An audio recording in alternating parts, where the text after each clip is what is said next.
5,000 years ago, in the cities between the Tigris and Euphrates, the dead were not imagined as vanished. They were still somewhere, not alive in the way the living understood life, not shining in a paradise of reward, not being reborn in a clear doctrine of returning bodies. The ancient Sumerians left us something far stranger, something colder, quieter, and more unsettling. They described a world beneath the world, a place where the human being continued as a shadow, a diminished presence, a spirit that still had needs, still had a name, and still remained connected to the living. And this creates the first great mystery. If death was not complete disappearance, then what exactly survived? In Sumerian thought, the body could be buried, mourned, and sealed beneath the ground. But the dead person was not treated as a simple memory. The dead became a gidim, often translated as ghost or spirit. This spirit could dwell in the realm below, but it could also affect the living. It could be hungry, it could be restless, it could be remembered or forgotten, it could receive offerings or be deprived of them. Imagine a family house in ancient Ur, long after sunset. Oil lamps flicker against mud brick walls.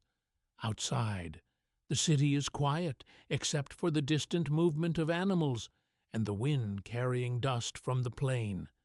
Somewhere beneath the floor, or in a burial place beyond the home, ancestors lie in the earth.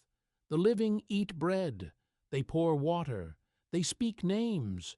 They do not do this only from affection. They do it because the boundary between the living and the dead is not fully closed. What if the soul, after death, did not go toward light, but toward dependence? This is not the afterlife many later religions would imagine. The Sumerian underworld was not described as a realm of moral judgment in the way some later traditions would develop. It was not a heaven for the righteous and a burning punishment for the wicked. It was called by names connected with the great below, the land of no return, the deep region beneath the surface of existence. In literary texts, it is often dark, dusty, and inescapable. The dead do not become gods. They become less than they were. That is the first shocking idea. In many modern spiritual traditions, death is imagined as release. The soul escapes the weakness of the body. It rises, expands, remembers, awakens. But in some of the oldest surviving Mesopotamian traditions, death appears almost as a reduction. The person is stripped of strength, movement, pleasure, voice, and power. The great king and the poor laborer both descend into a realm where human importance fades. Why would one of the world's earliest civilizations preserve such a severe vision? To understand this, picture Sumer itself. The land of Sumer was not a fantasy kingdom. It was an astonishing human achievement built on unstable ground. Its cities rose in southern Mesopotamia, where rivers could bless or destroy. Uruk, Ur, Eridu, Lagash, Nippur, and other cities became centers of temples, administration, ritual, trade, and writing. Clay tablets recorded grain, labor, hymns, myths, disputes, offerings, and royal power. The Sumerians developed one of the earliest writing systems known to history, and through that writing, fragments of their spiritual imagination survived. But these fragments do not give us a neat theology.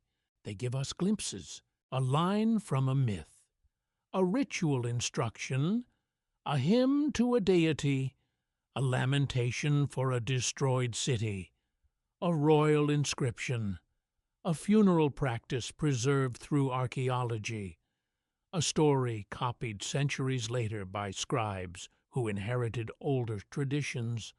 From these broken pieces, historians try to understand how the Sumerians imagined the soul, and the more one looks, the more unusual the picture becomes. The Sumerian world was crowded with divine powers. Gods ruled the sky, the storm, the waters, the grain, love, war, wisdom, and the underworld. Humans were not seen as masters of existence. They lived within a sacred order, older and greater than themselves. Temples were not merely places of prayer. They were economic, political, and cosmic centers. The city belonged to the god. The king served divine order. Priests performed rituals that helped maintain balance between human society and unseen powers. Within such a world, death was not a private event. It disturbed relationships.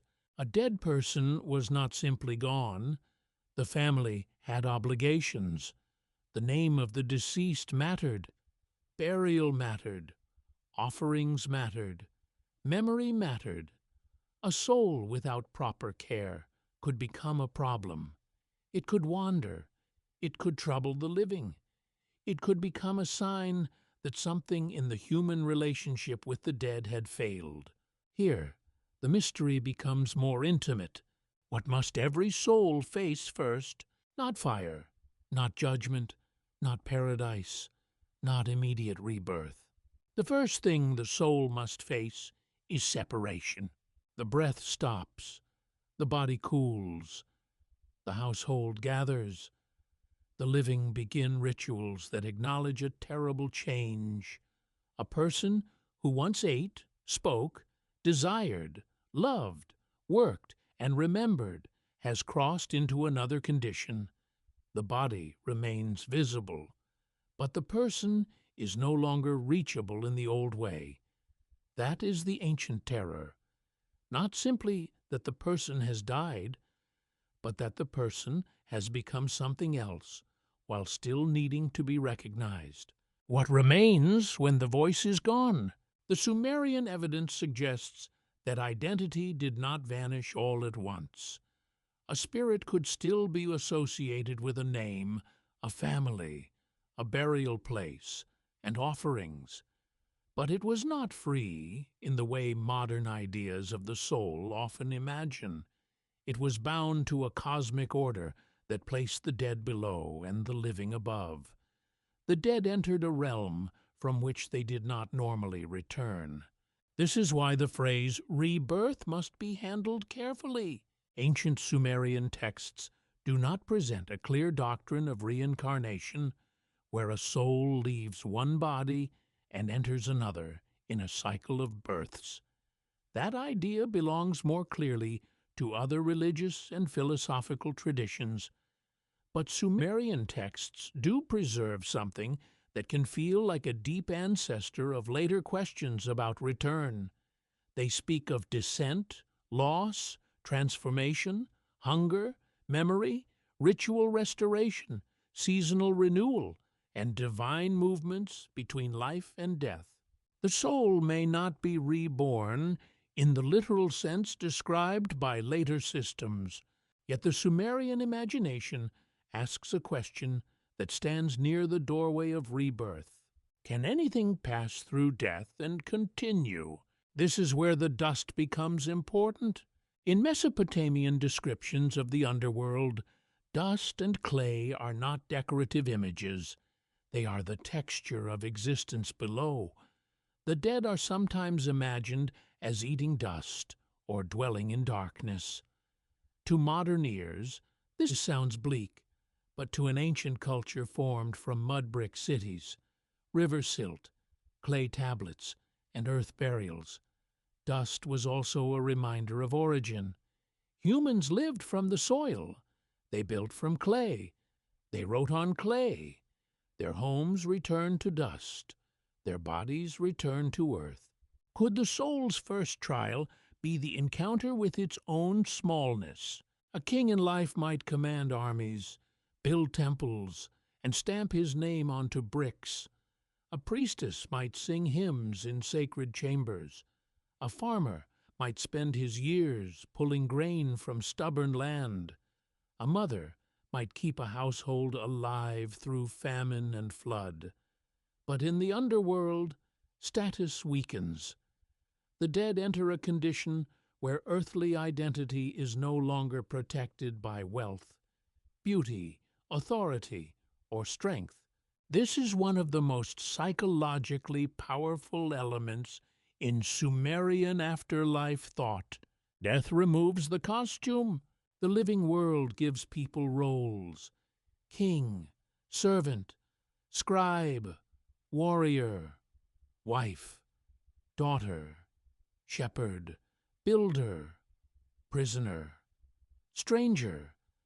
But the grave does not preserve the full force of these roles. The underworld receives everyone. This does not mean Sumerian society believed all people were equal in life. Far from it.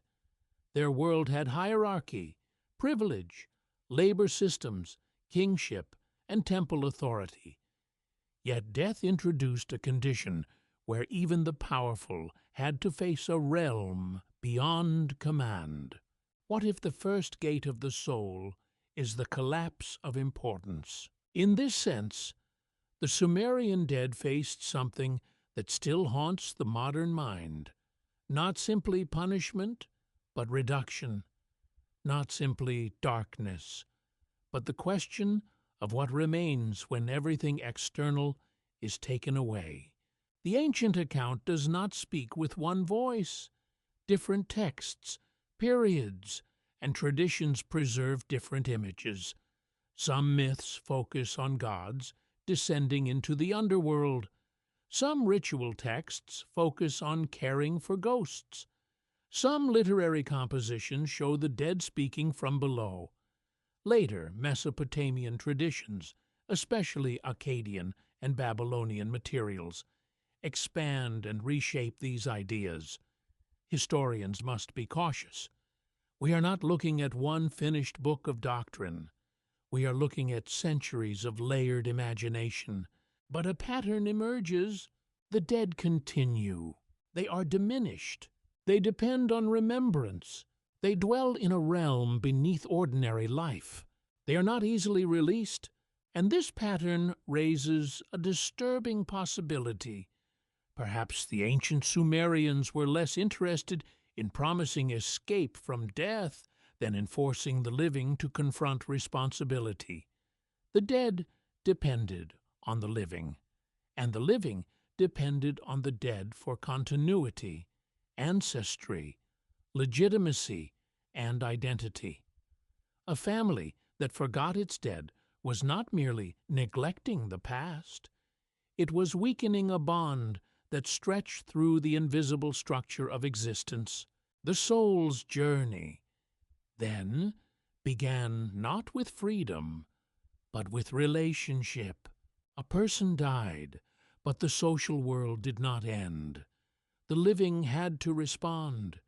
The dead had to be placed, named, fed, and remembered. The soul entered darkness, but the living still held a thread. A cup of water poured for the dead was not a small gesture. It was an act of connection between realms. And here, the mystery sharpens. If the dead needed offerings, then the afterlife was not self-sufficient. If the dead needed names, then identity could weaken. If the dead could become restless, then death was not stable. If the underworld was the land of no return, then why do so many stories describe movement near its borders? In the myths of Mesopotamia, gods and spirits do not always remain neatly separated. Divine beings descend. Messages pass. Dreams reveal. Omens disturb. Rituals call. Ghosts appear. The underworld is closed, but not silent. It is distant, but not unreachable.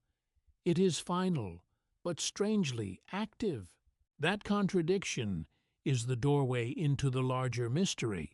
The Sumerians did not leave a simple map of the soul's path. They left images powerful enough to survive the collapse of their cities. A dark house beneath the earth, spirits dependent on memory, divine powers ruling below, a world where the dead are not gone, but changed, a vision where every soul must face the stripping away of life, status, voice, and certainty. Modern readers often come to ancient texts looking for comfort. They want to know whether the oldest civilizations believed in immortality, heaven, reincarnation, or cosmic justice. But the Sumerian material offers something more unsettling. It does not rush to reassure. It asks us to stand at the edge of the grave and consider a different kind of survival, one that is fragile, hungry, dependent, and shadowed. Maybe that is why these texts still disturb us. They do not say that death is nothing. They do not clearly say that death is liberation. They say that something remains, but that what remains must pass through a condition no living person can fully understand. The soul must face dust. It must face loss. It must face the fading of its earthly power. It must face the possibility of being remembered or forgotten. And if the oldest written stories of humanity imagined the dead entering a hidden house beneath the earth, then one question remains waiting in the darkness. What kind of world receives the soul when every identity it carried in life begins to fall away? What if the dead did not rise into the heavens, but entered a house beneath the ground? For the ancient Sumerians, the world below was not simply an empty darkness. It had rulers, gates, laws, messengers, and terrifying order. It was not chaos, it was a kingdom. But unlike the cities of the living, this kingdom had no sunlight, no harvest festivals, no open courtyards filled with music, no river breeze moving through reeds at dawn. It was the hidden destination of humanity, a place imagined not as reward, but as inevitability. Every soul went downward. The king who sat beneath a canopy of power went downward. The servant who carried bricks beneath the burning sun went downward. The priest who spoke divine names in the temple went downward. The child, the widow, the warrior, the merchant, the singer, the farmer, all moved toward the same unseen region. This is the unsettling power of the Sumerian underworld. It was not built around the comforting idea that death would correct every injustice. It did not promise that the humble would suddenly become mighty, or that the cruel would be dramatically punished in flames. The surviving texts give a colder vision. Death was the great relocation. The living world had many ranks, but the underworld gathered everyone into the same shadowed geography, and at the center of that geography was a question no one could avoid. What kind of place receives every human being? The Sumerian word often connected with this realm is Kur, but Kur is not simple. It can mean mountain, foreign land, hostile territory, or the underworld, depending on the context. That makes it mysterious from the beginning. The land of the dead was not only below, it was also distant, alien, and dangerous. It was the place outside ordinary human control. Imagine a Sumerian city at night. The temple platform rises above the rooftops. The stars appear cold and precise over the flat plain. Beneath the houses, beneath the streets, beneath the fields cut by canals, The imagination opens into another country, not a country reached by walking east or west, but by crossing the final boundary of breath. This lower country had a queen. Her name was Ereshkigal. In Sumerian mythology, Ereshkigal is the great lady of the underworld. She is not a gentle mother of the dead. She is not portrayed as a comforting guide. She is powerful, severe, and remote. Her realm is not a place one enters casually. Even divine beings must approach it with caution. Her authority suggests that death was not merely a condition. Death had government. Death had sovereignty. Why would the oldest urban storytellers imagine the realm of the dead as a court? The answer may lie in the way Sumerians understood reality itself. The cosmos was ordered through divine powers. The sky had its authority. The fresh waters had their authority. The cities had patron gods. The temples had priestly systems. Kingship itself was imagined as something granted from above. Nothing important existed without structure. So the underworld also had structure. It was not a whole, it was a domain. Texts describe beings connected with this lower realm, Ereshkigal, her officials, divine attendants, and terrifying agents who enforce boundaries. Among the most memorable are the Gala, spirits or demons associated with dragging beings toward the underworld. They do not behave like modern devils tempting people into sin. They are more like cosmic officers of capture. When the underworld demands someone, they come. Could death have been imagined as a summons? That image changes everything. The soul does not simply wander away. It is claimed. It is received by powers older than human choice. In mythic language, the living belong to one order, the dead to another, and crossing between the two requires permission, substitution, or divine force. This is why the underworld in Sumerian storytelling feels both physical and symbolic. It is beneath the earth, yet also beyond ordinary maps. It has entrances, yet cannot be visited like a neighboring city. It has rules, yet those rules are rarely explained in full. It has rulers, yet they are not concerned with human comfort. It is the shadow version of civilization itself, a city of no return. The phrase connected with the underworld in Mesopotamian tradition carries immense emotional weight. The land of no return is not terrifying because it is loud. It is terrifying because it is final. The living can build roads, canals, walls, and temples. They can send merchants across deserts and boats along rivers. They can write messages on clay and carry them to distant kings.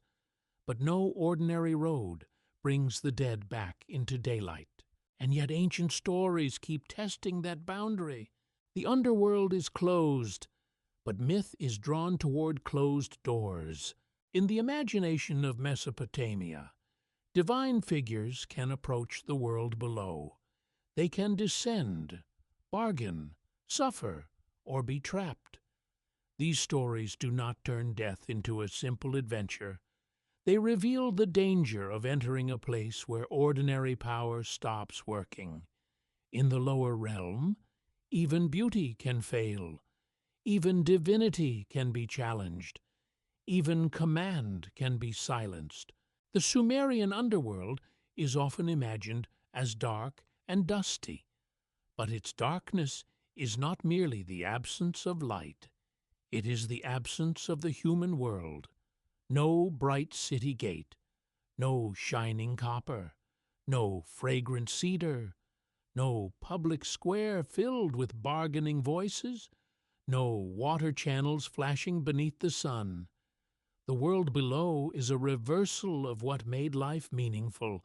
The living world was noisy. The underworld was muffled. The living world was watered. The underworld was dry. The living world was ranked by visible signs. The underworld flattened those signs into shadow. This is not accidental. Sumer was a civilization of surfaces and heights. Temples rose upward. Ziggurats lifted sacred space above ordinary streets. Kings carved their names into objects meant to endure. Scribes pressed signs into wet clay so memory could harden. Human beings fought against disappearance by building, naming, recording, and ritualizing. The underworld answered with silence. What happens to a civilization obsessed with record when every person must enter a realm where the voice becomes faint? Archaeology gives the mystery a second dimension. In Sumerian cities, the dead were often buried close to the living, sometimes beneath houses or in family spaces, though practices varied by period and status. This does not mean the Sumerians thought the underworld was literally under the floor in a simple sense, but it shows that death was woven into domestic life. The ancestors were not placed entirely outside the world of the living. They remained near, yet unreachable. That nearness is haunting. A family could sleep above the buried past. Children could grow up in rooms where the dead were not abstract. The house was not only a shelter for the living, it was a container of generations. The city itself became layered with memory, bodies, names, and invisible obligations. But the mythic underworld was far more than a family tomb. It was cosmic depth. In one of the most powerful Mesopotamian images, the underworld has gates. Gates matter in ancient cities. A gate is not just an opening, it is a controlled threshold. It decides who enters, who leaves, who is inspected, who is stripped, who is admitted, who is denied. City gates were places of law, authority, exchange, and vulnerability. So when the underworld is imagined with gates, the message is chilling. Death is not an open field. Death is guarded passage. The soul enters a system of thresholds. Each threshold suggests a loss of ordinary freedom. The living person moves through space by choice. The dead are moved through space by law. That law may not be fully explained, but its emotional meaning is unmistakable. The soul cannot simply decide what it will become. It must submit to the architecture of the below. Modern historians do not treat these descriptions as literal maps drawn by Sumerian priests. They approach them as mythic landscapes, shaped by ritual, poetry, fear, social structure, and human attempts to imagine the unseen. The underworld is a religious idea, but it is also a psychological image. It gathers the anxieties of mortality into a place the mind can picture. A dark house, a closed gate, a queen no one overrules, a road with no return. These images are ancient, but they still work on the modern imagination because they do not depend on belief alone. Everyone understands thresholds. Everyone understands being unable to go back. Everyone understands the fear of entering a room where the rules are unknown. That may be why the Sumerian underworld feels older than doctrine. It does not argue. It waits. In later religious traditions, the underworld would become many things: a place of judgment, punishment, purification, ancestral dwelling, demonic imprisonment, or temporary sleep. Mesopotamian traditions themselves changed over time, especially as Sumerian, Akkadian, Babylonian, and Assyrian ideas interacted. But the early Sumerian vision preserves a raw image of death as descent into a governed darkness. Not every mystery is solved by light. Some mysteries begin when light ends. This makes the Sumerian view deeply different from modern expectations. A modern person might ask, was the soul rewarded? The ancient material often seems to answer with a more severe concern. Was the soul properly placed? A modern person might ask, did the soul become free? The texts suggest a more troubling possibility. The soul entered another order. That order was not designed around human hope. It was older, deeper, and colder. Yet the underworld was not meaningless. A meaningless death realm would be empty. The Sumerian underworld is full of presence. It has divine authority. It has procedures. It has names. It has movement. It has danger.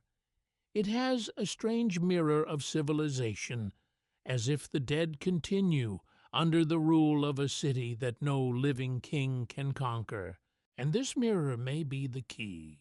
The Sumerians built cities to resist disorder. Walls held back enemies. Canals controlled water. Temples connected heaven and earth. Writing preserved what the mouth could lose. Law codes, hymns, accounts, and rituals tried to create stability in a world threatened by flood, famine, disease, invasion, and decay. The underworld is the one city that cannot be managed. No king builds its walls. No priest owns its gates. No army storms its palace. No scribe completes its record. Every human being enters as one who has lost control. The soul must face a realm where earthly systems no longer answer.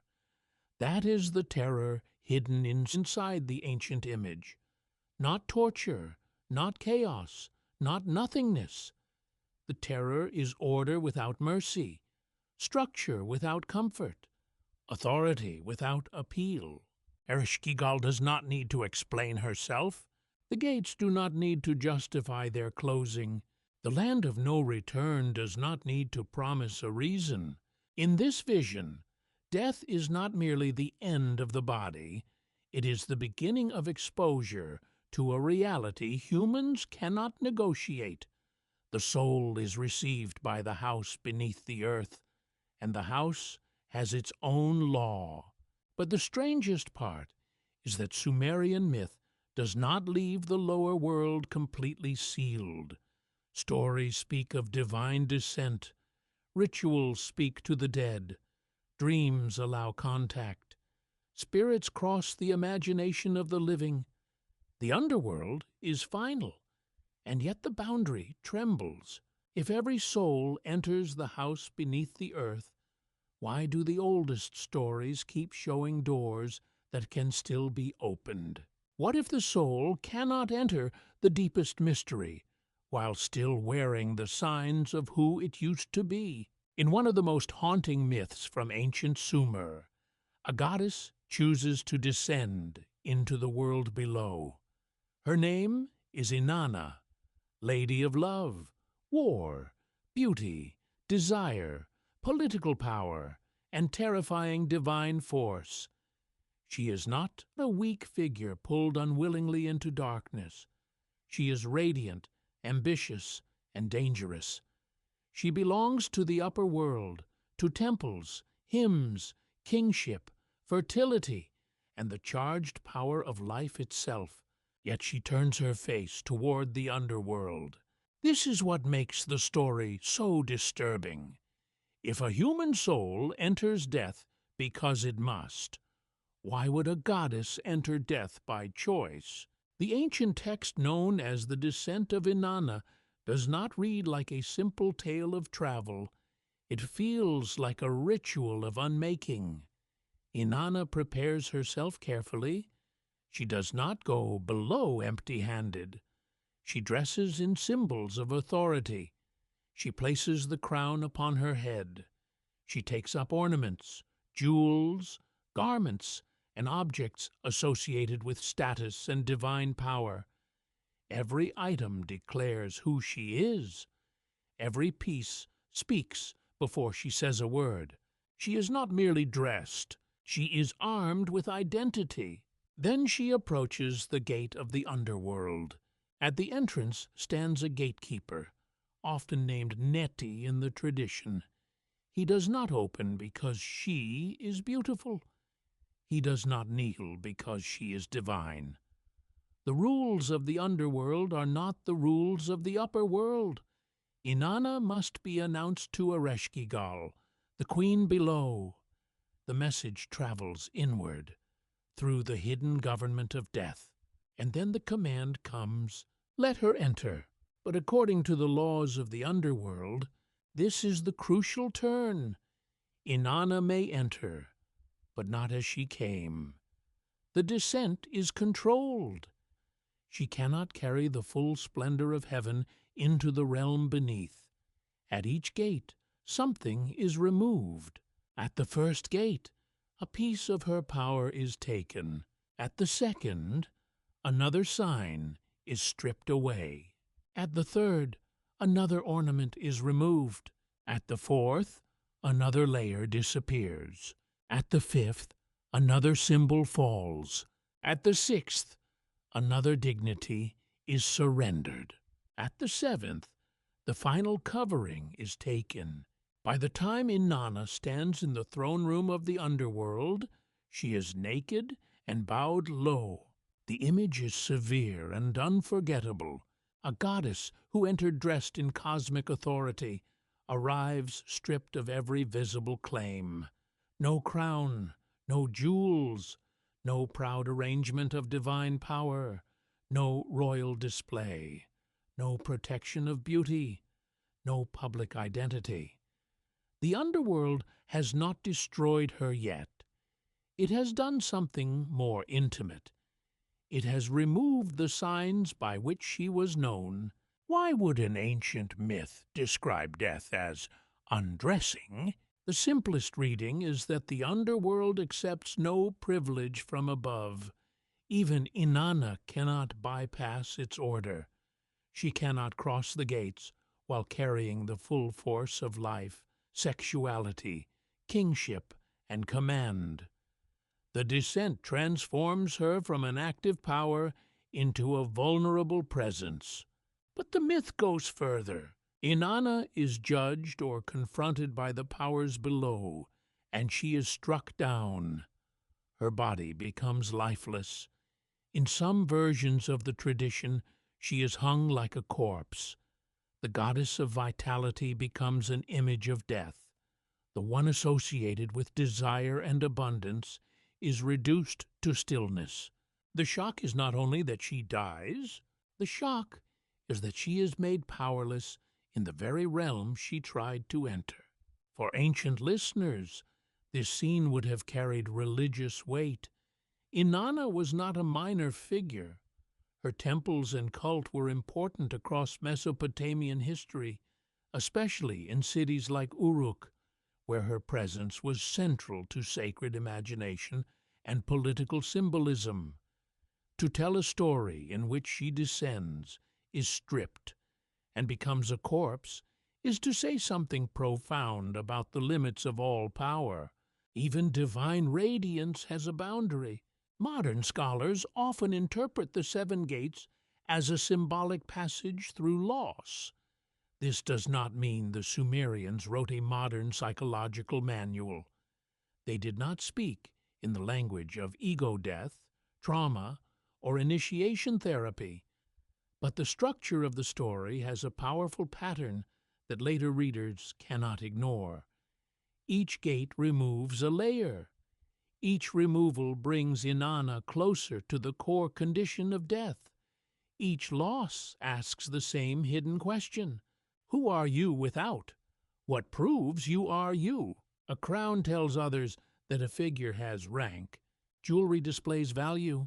Garments mark role, gender, office, ritual state, and social presence. Sacred objects express power. Remove them one by one, and the person becomes harder to place. Inanna's descent turns identity into something that can be peeled away. The underworld doesn't argue with her self-image. It dismantles it. This is where the story begins to touch the mystery of the soul. Ancient Sumerian texts do not clearly teach that every soul passes through 7 literal gates before rebirth. That would be too strong a claim. The myth concerns a goddess, not an ordinary human funeral manual. Yet myths often reveal how a culture imagines ultimate boundaries. Inanna's descent shows a sacred being passing into death through surrender, stripping, exposure, and collapse. If the divine must be reduced before entering the deepest realm, what happens to a human soul? The 7 gates become more than architecture. They become stages of removal. A living person carries many layers: name, body, beauty, wealth, family role, profession, status, desire, memory, pride, shame, ambition, grief. In life, these layers form the sense of self. They are not false in a simple way. They are how human beings live among other human beings. But death challenges every layer. The body cannot continue its ordinary work. Beauty cannot command attention. Wealth cannot be spent. Status cannot force the gate. Language weakens. Possessions remain with the living or are placed in the tomb. But the person who owned them has crossed into a condition where ownership becomes uncertain. Could the soul be forced to discover what it is when nothing attached to life can defend it? This is the terrifying brilliance of the myth. Inanna does not descend as a vague spirit. She descends as a fully adorned identity. The story makes the loss visible. The audience can imagine each removal: the crown lifted away, the necklace taken, the measuring rod and line removed, the royal garment stripped, the body exposed, the goddess lowered. It is ceremonial, but it feels violent. It is ordered, but it feels humiliating. It is mythic, but it feels psychologically real. There is also a political edge. Inanna is connected to power, kingship, and the force that makes rulers legitimate. If even she must obey the underworld's laws, then no human king can imagine himself exempt. A ruler may claim divine favor in life, but death has its own throne. This idea would have resonated in a world where kings built monuments to preserve their names against time. The myth whispers that monuments may stand, but the one who commissioned them still descends. The gates do not flatter, the gates only take. Yet the story contains another strange development. Inanna does not simply disappear. Before her descent, she gives instructions to her faithful attendant, Ninshubur. If she does not return, Ninshubur is to seek help. This detail is easy to miss, but it changes the emotional structure of the entire myth. Inanna knows the descent may trap her. She prepares a thread back to the upper world. Why would a goddess plan for rescue before entering death? The answer opens a hidden layer of the myth. Descent is not only about loss, it is also about connection. Inanna can be stripped below because someone above remembers, acts, and pleads. Her fate is not isolated. The upper world responds to the crisis in the lower world. Divine messengers move. Appeals are made. The boundary between realms becomes tense, unstable, charged with possibility. In some versions, help comes through the wisdom of Enki, the god associated with fresh waters, craft, intelligence, and subtle solutions. Small beings are created and sent into the underworld. They do not conquer Ereshkigal with weapons. They respond to her suffering with empathy. They mirror her cries. They honor her pain. Through this strange act, they receive the power to revive Inanna. This is one of the most unexpected turns in the story. The descent into death is answered not by force, but by recognition. Ereshkigal, Queen of the Dead, is not portrayed simply as a monster. She suffers. She groans. She is in distress. The beings sent by Enki do not dismiss her pain. They echo it. They validate it. And through that exchange, life is restored. What kind of ancient myth places empathy at the doorway of resurrection? Again, caution is necessary. This is not a direct doctrine of personal rebirth. Inanna's revival belongs to divine myth, and the conditions of her return are dangerous. She cannot simply leave untouched. The underworld demands balance. No one leaves without consequence. A substitute must be found. Return has a price. This makes the myth more unsettling than a simple resurrection story. Inanna rises, but death does not lose its claim. The underworld releases only according to law. Movement between realms requires exchange. Life and death are not enemies in a childish battle where one wins forever. They are powers locked in a system of debt, demand, and necessity. Modern interpretation often sees in this pattern echoes of seasonal cycles, fertility, political ritual, and the ancient fear that life must pass through darkness to be renewed. Inanna's descent may reflect the vulnerability of abundance, the danger of power, or the rhythm by which vitality disappears and returns. These are interpretations, not certainties. The surviving text does not explain itself like a modern commentary. It leaves images, a goddess dressed in glory, a gate, a removal, another gate, another removal, a naked figure before the Queen of Death, a corpse, a rescue, a return that requires payment. The story refuses to let the listener rest. It suggests that crossing into the hidden realm is never casual. Something must be surrendered. Something must be witnessed. Something must be paid. And for anyone thinking about the soul, the seven gates remain one of the most powerful symbols in all Mesopotamian mythology.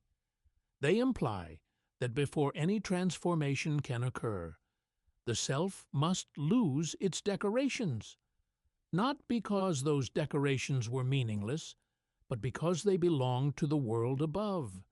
The crown belongs to life. The garment belongs to society. The jewel belongs to visibility. The underworld asks for what remains when visibility ends. What if the first great test beyond death is not judgment, but unveiling? A soul may not be asked what it owns. It may not be asked what title it held. It may not be asked who praised it, feared it, desired it, or obeyed it. It may simply be brought through gates where every borrowed sign falls away, and when the last covering is removed, when the soul stands with nothing left to display, what truth remains that even death cannot take? Who waits for the soul in the darkness beneath the earth? Ancient Sumerian texts do not give a simple courtroom scene where every human spirit stands before a scale, a book, or a throne of moral judgment. That image belongs more clearly to other traditions. Yet Mesopotamian mythology does speak of powers below, rulers and divine figures who belong to the hidden realm. The dead are not imagined as drifting into an empty void. They enter a place inhabited by beings older than the human world, beings whose presence suggests that death was not only a condition, but an encounter. This is where the mystery becomes more severe. If the underworld had rulers, did every soul have to face them? The queen of the dead was Ereshkigal, the great lady of the lower realm. Her name carries the feeling of command. She is not merely sitting in darkness as a symbol. She governs the region into which the dead descend. In myth, she is a force that cannot be ignored, negotiated with casually, or overthrown by human power. The living world may have kings, temples, scribes, canals, and armies, but below the earth, another authority holds the final territory. Imagine a vast chamber beneath existence. No sunlight reaches it, no city noise enters. The walls are not described with the detail of a palace built for the living, but the mind creates one anyway, a throne room of dust, silence, and shadow. The dead arrive without the strength they once carried.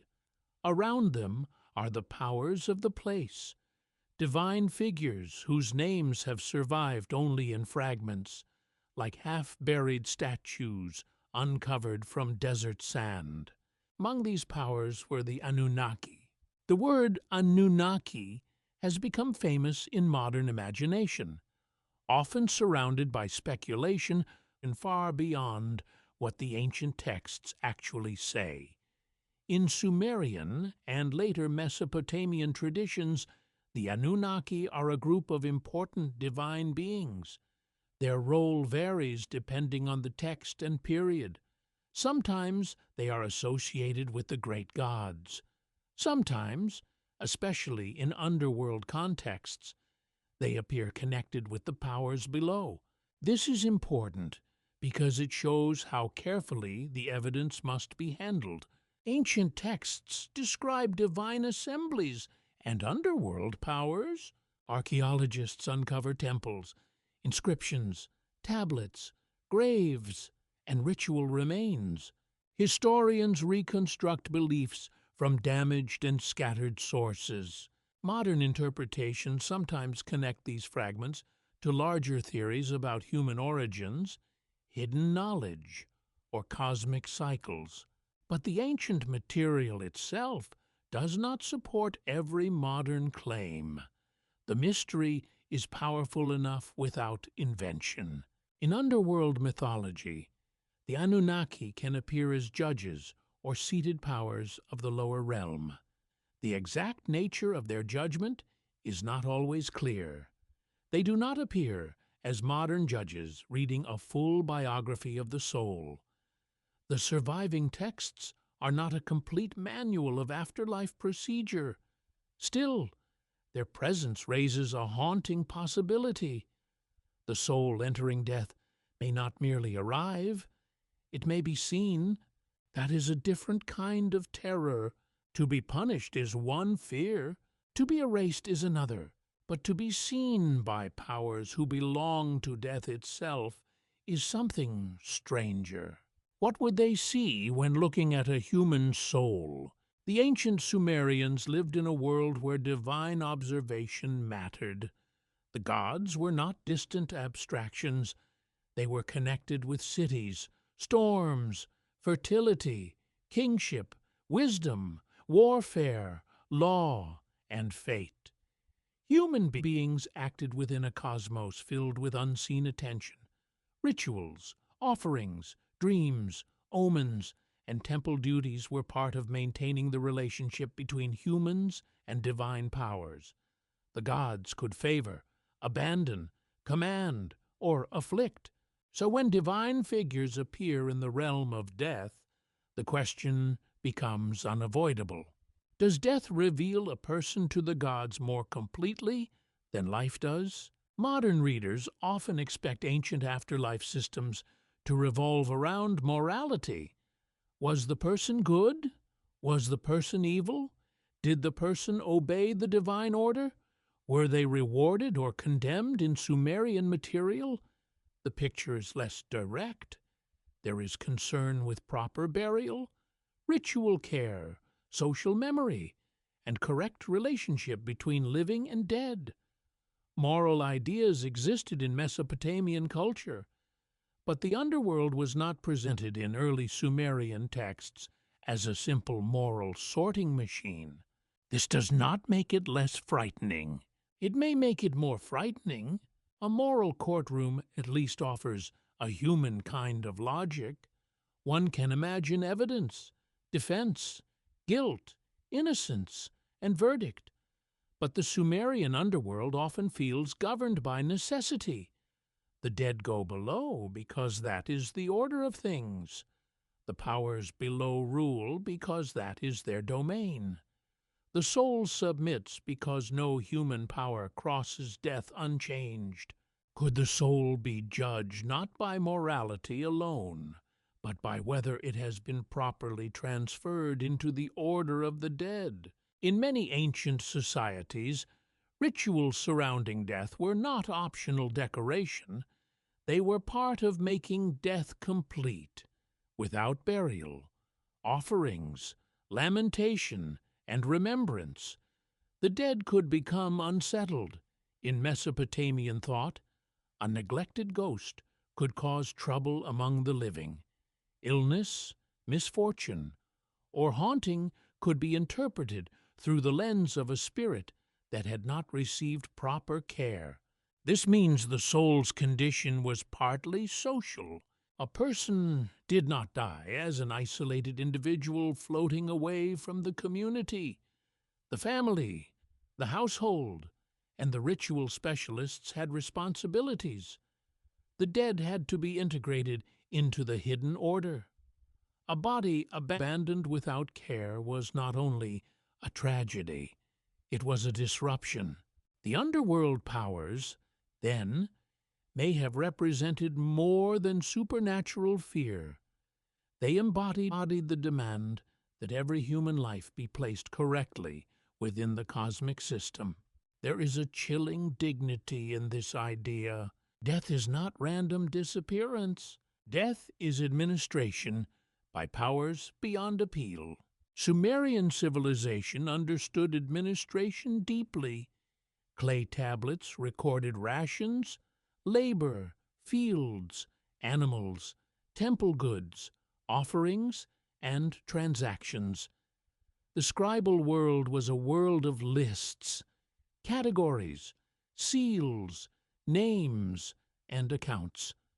Human society depended on counting, assigning, recording, and recognizing. It is not difficult to see why the unseen world might also be imagined through order. If temples and palaces required officials, why would the realm of the dead have none?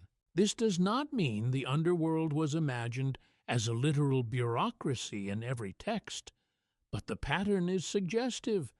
The ancient mind often projected social structures into sacred geography. Divine councils resemble royal councils. Gods hold assemblies. Messengers carry commands. Gatekeepers control entry. Queens rule realms. Cosmic powers make decisions. The soul entering such a realm confronts not emptiness, but hierarchy. The modern perspective adds another layer.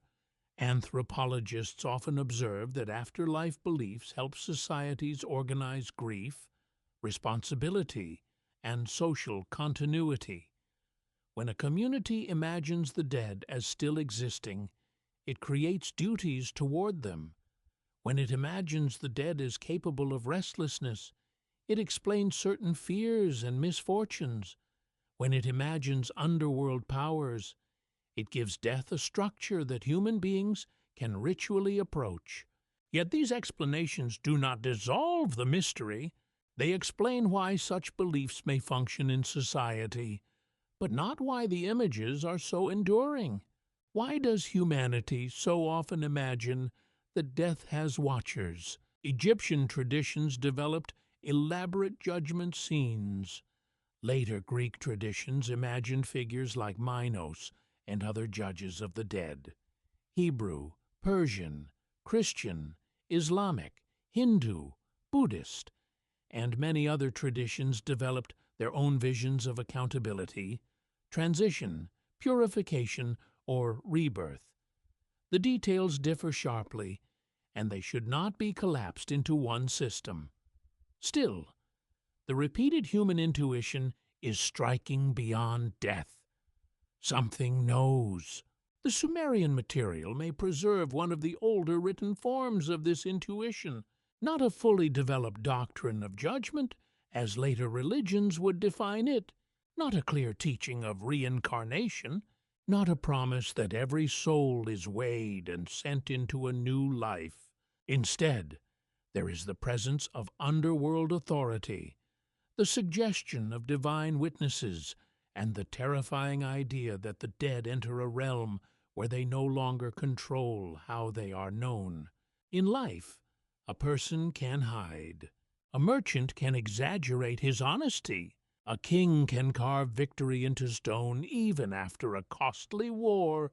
A priest can perform purity while concealing fear. A family can preserve reputation with careful words. But what happens in the hidden world, where human performance has no audience left to impress? The Anunnaki of the underworld, when imagined as seated powers, create the feeling of being exposed to a deeper order.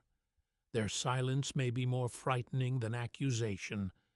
They do not need to shout. They do not need to explain the law. Their very presence tells the soul that it has crossed into a place where human self-description is no longer final. This is one of the strongest philosophical questions inside Sumerian death imagery. Are we what we say we are? Or what remains when no one living can be persuaded? The ancient texts do not answer this in modern language. They give scenes, names, roles, and fragments. But those fragments carry pressure. A soul descends. Powers wait below. Gates close. Divine figures sit in darkness. The dead exist under authority. The living maintain obligations. The entire system suggests that death is not escape from relationship, but entrance into a more hidden one. There is also a strange absence. If the underworld powers judged every soul, why do the surviving texts not give us a detailed account of ordinary human judgment? Why is the procedure not clearer? Why do we receive dramatic myths of gods, rituals for ghosts, and descriptions of the dead, but not a complete spiritual map for every person? Perhaps the answer is loss. Many tablets are broken, missing, or known only through later copies. Perhaps the answer is that beliefs varied across cities, families, and centuries. Perhaps the Sumerians did not need a written manual because ritual practice carried what myth left unsaid. Or perhaps the uncertainty itself reflects their vision of death. The living cannot fully know what happens below. That uncertainty may be the point. A complete map would tame the darkness. The Sumerian underworld remains powerful because it is not fully explained. Its rulers are named, but not domesticated. Its judges are present, but not made familiar. Its laws operate, but are not fully revealed. The soul enters a realm where the living imagination reaches its limit, and at that limit stands the most unsettling possibility of all. Every human being may be received by powers that do not ask what the person wished to be, but recognize what the person has become, not in the language of reward and punishment alone, and not in the language of rebirth as later traditions would define it, but in the older language of exposure, placement, and irreversible passage. The soul enters darkness. The powers below are already there. They do not belong to the human world. They do not hurry. They do not forget. And if the dead are brought before watchers in the hidden realm, what part of a human life is finally impossible to conceal? Why would the dead need food? It is one of the most human questions hidden inside the ancient Sumerian world. If death carried a person into a sealed realm beneath the earth, why did the living continue to feed them? Why pour water for someone whose mouth no longer opened? Why place offerings near tombs, speak names, preserve family duties, and treat the dead not as vanished memories, but as beings who could still suffer hunger? This is where the Sumerian vision becomes strangely intimate. Death was cosmic, but it was also domestic. The underworld belonged to divine powers, but the care of the dead often began inside the household. A family did not only mourn and move on. The living had responsibilities. Bread, beer, water, and ritual attention could be directed toward those who had crossed into the unseen realm. The dead were not imagined as independent spirits floating freely through a painless eternity. They existed in a condition of need. That single idea changes the entire emotional landscape. The soul, or ghost, did not merely face darkness, it faced dependence. Picture an ancient house in southern Mesopotamia. Its walls are made of mud brick. Its rooms are close, practical, shaded against the burning light outside. A small courtyard gathers the day's heat. Jars hold grain. A grinding stone rests near the wall. A child listens as an elder speaks a name that has not been spoken loudly for many days. A little water is poured. A portion of food is set aside. No one expects the dead body to rise and eat, yet the action matters. The offering is not symbolic in the weak modern sense. It is a bridge. The living give something from the world of sunlight to a being who has entered the world of dust. The act says you are not erased. You are still part of us. You still have a place at the edge of the household. You still receive. What kind of afterlife requires a family to keep remembering? Archaeology gives partial clues. Burials in Mesopotamia varied by time, place, wealth, and status. Some people were buried with vessels, ornaments, tools, or other objects. Some graves were located near or beneath houses. These practices do not prove one single belief for every Sumerian community, but they show that the dead were handled with care, and that the relationship between the living and the dead remained socially important. The texts add another layer. Mesopotamian traditions speak of ghosts who can be troubled, neglected, thirsty, or dangerous. Later, Akkadian sources preserve clearer references to regular offerings for the dead, often connected with family rites. Sumerian materials are more fragmentary, but the pattern is visible. The dead were not simply abandoned to silence. They were woven into ritual life. This creates a haunting possibility. Maybe the soul's trial was not only what happened below, maybe it also depended on what happened above. A person could enter the hidden realm, but their condition might be shaped by burial, remembrance, offerings, and descendants. The dead needed the living, and the living feared the consequences of neglect. In this system, family was not just a social unit. It was a spiritual support structure stretching across the boundary of death. This is very different from a modern individualistic afterlife, where the soul stands alone before its fate.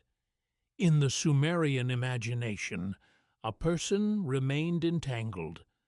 The dead person's peace could be connected to the actions of children, relatives, heirs, mourners, and ritual specialists. The living carried duties that did not end at the grave. And that raises a troubling question.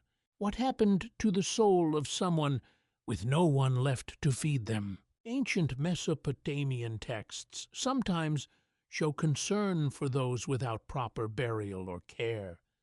The unburied dead, the forgotten dead, or those without descendants could become restless. This was not merely sadness, it was danger. A neglected ghost could be imagined as wandering, afflicting, or disturbing the living. In such a worldview, forgetting was not passive. Forgetting could become violence. A name unspoken could weaken a spirit. A tomb unattended could become a wound. A family line broken could leave the dead exposed. This gives the ancient offerings a deeper emotional weight. Bread was not only bread. Water was not only water. They were acts against disappearance. They were small rituals of resistance in a world where everything returned to dust. The dead in Mesopotamian thought are often associated with thirst. This makes sense in a land where water meant life. Southern Mesopotamia depended on rivers, canals, irrigation, and careful management of the flow between abundance and catastrophe. Too little water meant famine. Too much water meant destruction. Water was never merely natural. It was fate moving through the landscape. So to pour water for the dead was to send life's most essential substance toward those who no longer lived. There is something almost unbearable in that image. A cup tips. The water falls. The earth receives it. Somewhere below, the dead are remembered. Could this be why offerings mattered so much? Because the underworld was imagined as dry, dim, and deprived. The living answered with moisture, food, and speech. They could not rescue the dead from the land below, but they could lessen abandonment. They could not reopen the road of no return, but they could keep a relationship alive across it. Modern interpretation often sees these rituals as part of ancestor veneration. That phrase can sound cold, almost academic, but the reality beneath it is personal. Ancestor care is the belief that the dead still belong to the family. They may no longer sit at the hearth, but they remain part of the moral and spiritual structure of the household. Their memory protects identity. Their neglect threatens disorder. This is not the same as worshiping every dead relative as a god. The distinction matters. The dead were not automatically divine in the full sense. They were spirits, ancestors, presences requiring care. Some royal or exceptional dead may have received special treatment, and practices changed across periods and cities. But for ordinary families, the central concern was continuity. The dead had crossed over. The living had not released the bond. This is where the idea of rebirth begins to tremble in the background. Though not as a formal Sumerian doctrine, if rebirth means the soul returning in a new body through a clear cycle, the Sumerian texts do not plainly teach that. But if rebirth is understood more broadly as continued participation in life through descendants, memory, offerings, and household continuity, then the Sumerian dead were not entirely outside the living world. They returned through names. They returned through family lines. They returned through rituals repeated by hands they once held as children. They returned whenever bread was broken, and a portion belonged to those unseen. This is not reincarnation. It is a different kind of survival, a social rebirth, a remembered existence. The dead lived on because the living made room for them, but this form of survival was fragile. It could fail. A war could destroy a city. A flood could erase a house. A family could die out. A tomb could be forgotten under new walls. A name could become unreadable on a broken tablet. A line of offerings could end. When that happened, what became of the spirit? The ancient fear was not only death, it was abandonment after death. This fear may explain why kings carved inscriptions, why families preserved names, why rituals surrounded burial, and why memory became sacred. To be remembered was not vanity alone. It was protection against a second death, the fading of identity from the world of the living. In this sense, the forgotten soul faced a deeper darkness than the buried soul. The buried soul had a place. The remembered soul had a thread. The fed soul had a sign that someone still cared. The forgotten soul had only distance. What if the most frightening hunger in the underworld was not hunger for food, but hunger for recognition? A bowl placed near the dead says, "You are still someone." A libation says, "Your thirst matters." A spoken name says, "You have not dissolved into the mass of shadows." These acts may have comforted the living, but they also expressed a serious belief about the condition of the dead. The spirit needed order, attention, and placement. The emotional genius of these rituals lies in their simplicity. They do not require grand temples or royal ceremonies to matter. A household can perform them. A child can learn them. An elder can insist on them. The smallest offering becomes cosmic because it crosses the greatest boundary. Food moves from life toward death. Water moves from sunlight toward shadow. Memory moves from the present toward the ancient. And the soul receives what no body can consume. This mystery is intensified by the Sumerian relationship with clay. Their tablets were made from earth and water. Their houses rose from mud brick. Their fields depended on wet soil. Their bodies returned to the ground. The same elements that built civilization also swallowed it. To feed the dead with grain and water was to acknowledge the cycle of material existence. The living body eats from the earth. The dead body returns to earth. The spirit below depends on offerings made from earth's abundance. Everything is circulation, but not necessarily reincarnation. Life feeds death. Death anchors memory. Memory shapes the living. The living eventually join the dead. The cycle continues through family, ritual, and land. Yet no ritual could fully remove the uncertainty. The living could perform the offering, but they could not see the dead receive it. They could pour water, but not watch thirst end. They could speak a name, but not hear the spirit answer in an ordinary voice.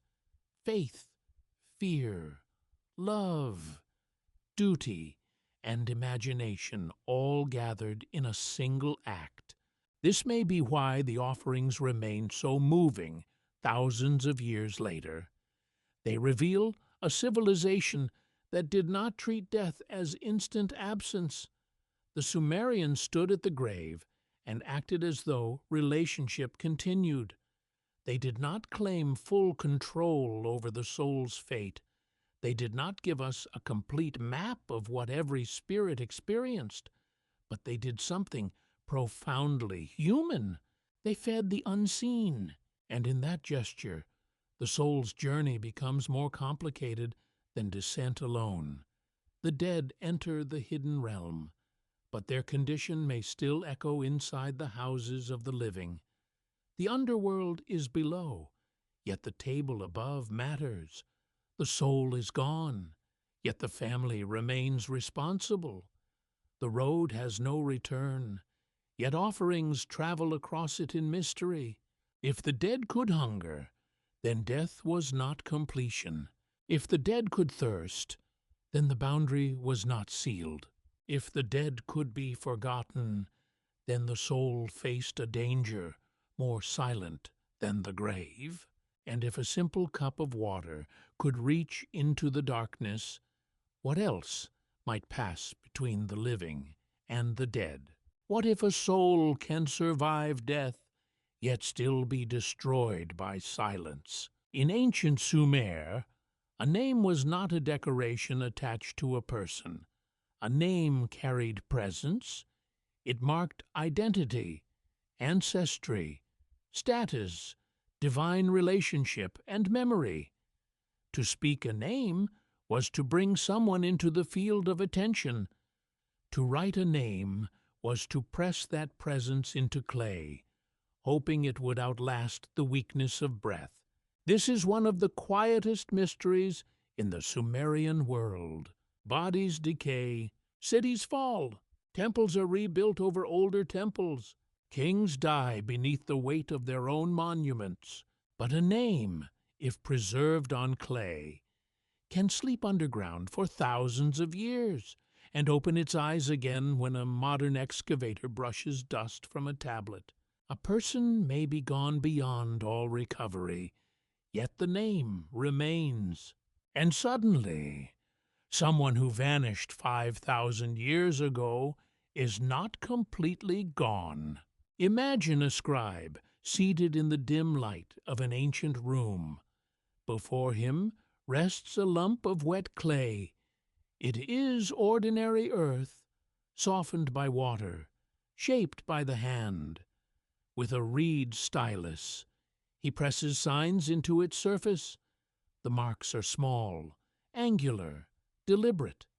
They may record barley, labor, cattle, temple goods, a legal exchange, a hymn, a king's claim, or a dedication to a god. But somewhere in those signs appears a name. A human sound becomes a visible mark. A breath becomes a shape. A life becomes something the earth can hold. Why did this matter so much? In Sumerian and broader Mesopotamian culture, naming was deeply connected to existence and destiny. This does not mean every name contained a secret magical code in the way modern fantasy might imagine, but names were more than casual tags. A name could place a person within a family. It could invoke a deity. It could express hope, gratitude, fear, or devotion. A child's name might declare that a god had given life, heard a prayer, or protected the household. The name was a small shrine of meaning. This is why the loss of a name could feel like a second death. A body dies once. A name dies when no one remembers it. Sumerian civilization fought against this second death through writing. Clay tablets were not created primarily for modern museums or spiritual curiosity. Many were practical documents, products of administration, economy, law, and temple life.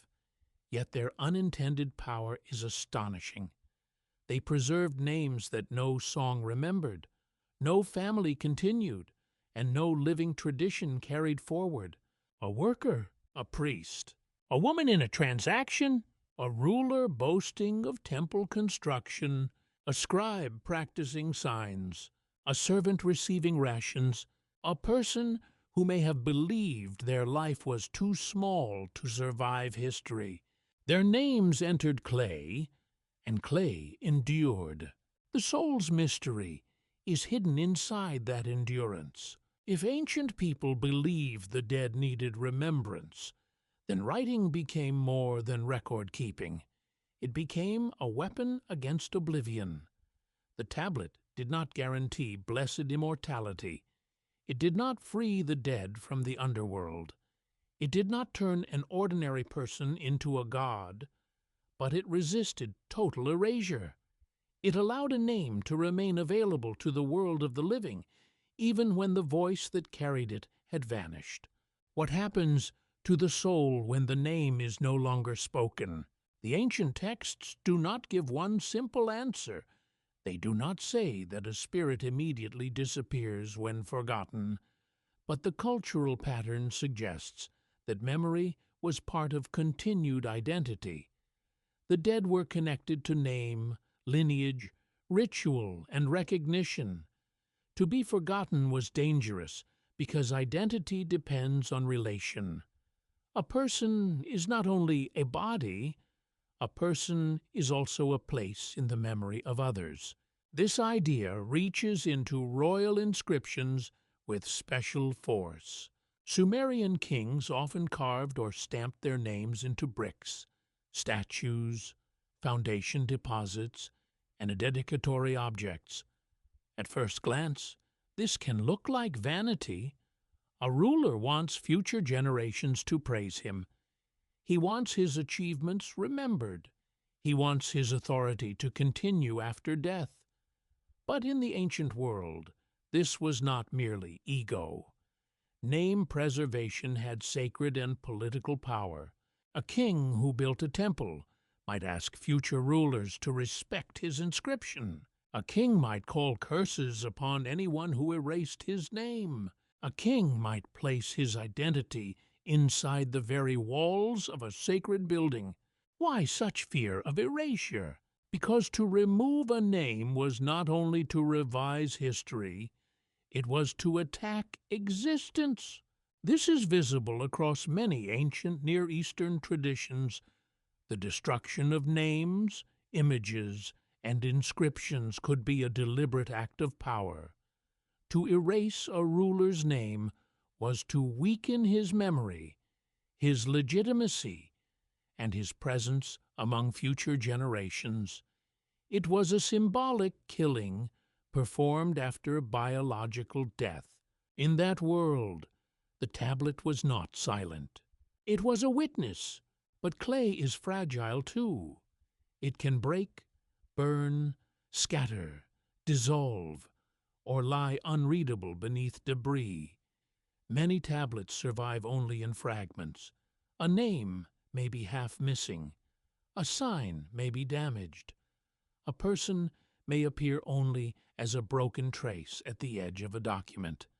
Archaeologists and epigraphers sometimes reconstruct, compare, and debate readings. A single wedge mark can matter. One damaged sign can decide whether a name is known or lost. This is where the mystery becomes painfully delicate. History itself is full of damaged souls, not because we can prove that every broken name corresponds to a spirit in pain, but because the record shows how easily identity can fracture. Someone lived. Someone was known. Someone had a face, a voice, a childhood, a fear of sickness, a memory of rain, a private grief. Now perhaps only 2 signs remain, and even those may be uncertain. Could a person's last survival depend on a mark no wider than a fingernail? The Sumerian scribal world gives this question extraordinary depth. Writing was a sacred technology in the broadest sense. It did not belong to everyone. Scribes trained for years. They copied sign lists, hymns, proverbs, myths, and administrative formulas. They learned how sound, meaning, number, and authority could be pressed into clay. In doing so, they became guardians of memory. The scribe stood between speech and permanence. This made writing almost supernatural in its effect. A word spoken aloud disappears into air. A word pressed into clay can remain after the speaker. The house, the city, and the empire are gone. To ancient eyes, this must have seemed like a profound transformation. The living voice becomes earth. The earth becomes memory. Memory becomes a message that can cross ages. Yet writing also creates a strange illusion. It can preserve a name without preserving the person. We may know that someone existed, but not what they loved. We may know a ruler's titles, but not the fear he felt in private. We may know a priestess's name, but not her dreams. We may know a worker received rations, but not whether he laughed loudly, sang badly, or missed his family. Writing rescues identity and reduces it at the same time. A name survives. The life around it disappears. Is that salvation or another form of loss? For the Sumerians, the name could carry a connection to the divine. Many personal names included references to gods and goddesses. Such names were not random. They revealed how families interpreted existence. A name might say that a deity had given a child. Another might say that a god was a protector. Another might express service, trust, or praise. Through names, theology entered daily life. The divine was not only in temples. It was spoken every time someone called a child indoors. This means that a human name could contain a miniature relationship between the soul and the sacred order. To forget such a name was not only to forget a person, it was to lose a sentence of ancient faith. Modern historians read these names carefully, but cautiously. A name can reveal belief, language, family pattern, social status, or political allegiance. It cannot reveal everything. It cannot prove the full inner life of the person who bore it. Yet names are among the most intimate evidence ancient people left behind. They are not myths. They are traces of real human presence. This makes the tablet of lost names one of the most haunting images in Sumerian memory. Rows of signs, columns of workers, lists of offerings, contracts sealed and stored, school tablets with awkward practice marks, royal inscriptions polished for eternity. Everywhere, names appear like stars in a dark sky. Some shine brightly because kings and gods surround them. Others flicker once and vanish. But each one opens the same question: what makes a human being continue? Is it the soul beneath the earth? Is it the body returned to dust? Is it the family that speaks the name? Is it the tablet that preserves the signs? Is it the God invoked inside the name itself? Or is identity something more fragile, formed by all these threads at once? The Sumerian material refuses to make the answer easy. It suggests that human existence is layered. A person lives biologically in the body, socially in the household, ritually among the dead, politically in records and inheritance, spiritually in relation to divine powers, textually in marks pressed into clay. When death comes, these layers do not vanish at the same speed. The body may be the first to fall. The voice follows. The household memory lasts longer. The written name may outlive them all. But the written name is not alive. It waits for a reader. It must be seen, sounded, translated, restored. A tablet buried in darkness preserves a name, but that name remains asleep until someone encounters it. In this way, remembrance is never fully automatic. It requires contact. A modern person in a museum gazes at a clay tablet behind glass. The signs are unreadable to most eyes. They seem like small abstract cuts. Yet one of those signs may belong to a name once spoken in a Sumerian street. The viewer may not know it, but they are standing before a survival more ancient than most religions, empires, or languages still spoken today. A name has crossed the abyss, not the whole person, not the full soul, but something chosen by a parent, used by friends, recorded by a scribe, buried by time, and awakened by attention. The ancient fear of forgotten names is not difficult to understand. Every human being senses it. To be forgotten is to lose the final echo of having been here. To have one's name erased is to be pushed out of the story of the world. The Sumerians confronted that terror with ritual, lineage, inscription, and clay. They knew that memory needed a vessel, but vessels break, and if a soul's identity is tied to name, remembrance, and sacred record, then the greatest danger may not be death itself. It may be the moment when no voice speaks, no hand offers, no tablet remains, and no one knows whom the silence has swallowed. What becomes of a soul when even its name has disappeared from the earth? What if rebirth was hidden not in a doctrine, but in a pattern? The ancient Sumerians did not leave a clear teaching that one human soul dies, enters another body, and returns again through a cycle of reincarnation. That must be said carefully. Their surviving texts do not give us that kind of system, but they did preserve something that feels close to the edge of the same mystery, the repeated movement of life into death, and death into life, written into grain, kingship, fertility, mourning, and the changing seasons.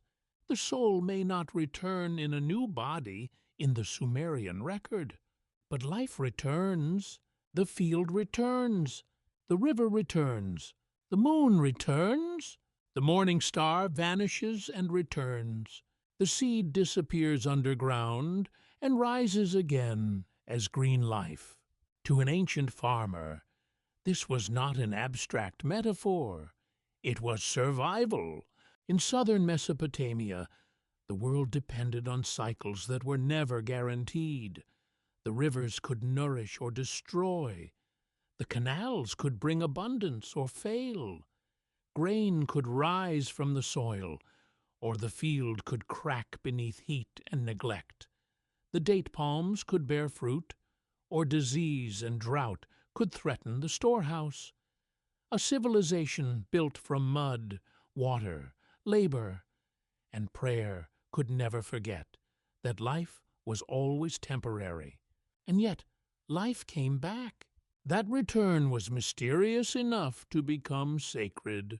One of the most important figures in this mystery is Dumuzi, known in later traditions as Tammuz. He is associated with shepherding, fertility, youthful vitality, and the fragile abundance of the living world. His stories are not simple, and they changed across time. Sometimes he appears as a beloved figure connected with Inanna. Sometimes he is a doomed figure taken toward the underworld.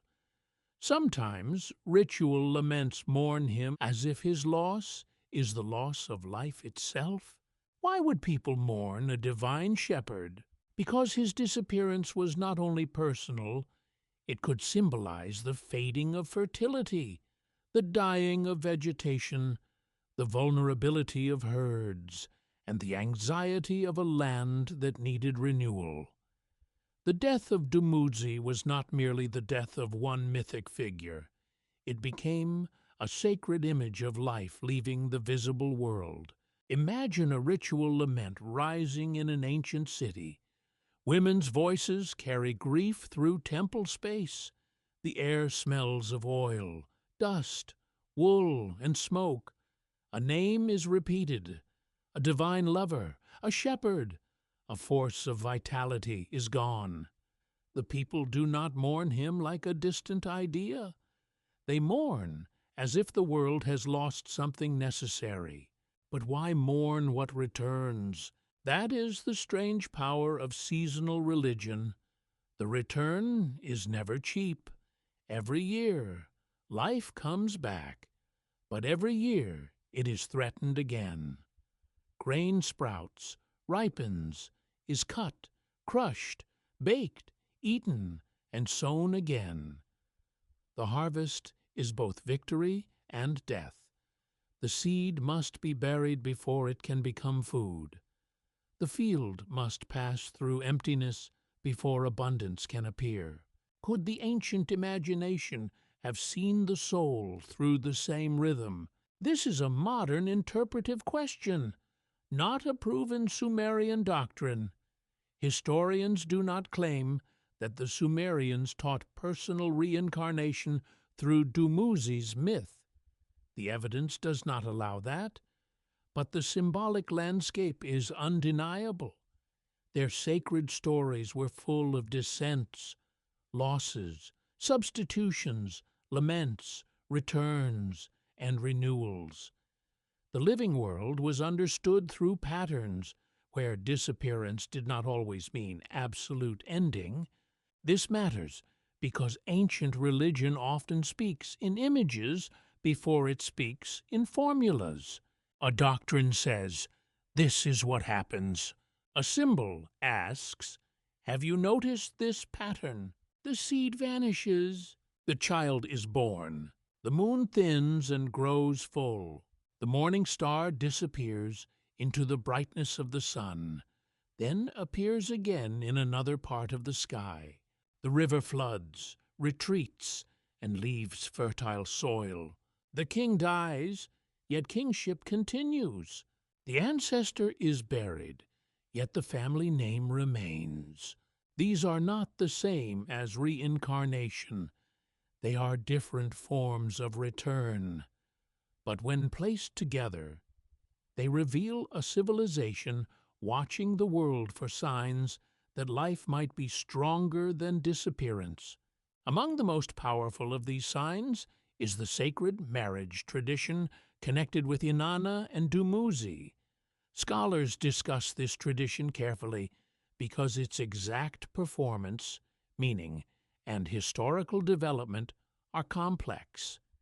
In broad terms, the union of divine feminine power and royal or shepherd vitality could express fertility, abundance, political legitimacy, and the renewal of the land. It was not merely romance, it was cosmic order, imagined through desire. Love in this world was not soft, it was dangerous, creative, and political. When divine union brought abundance, the fields prospered. When the beloved was lost, the land trembled.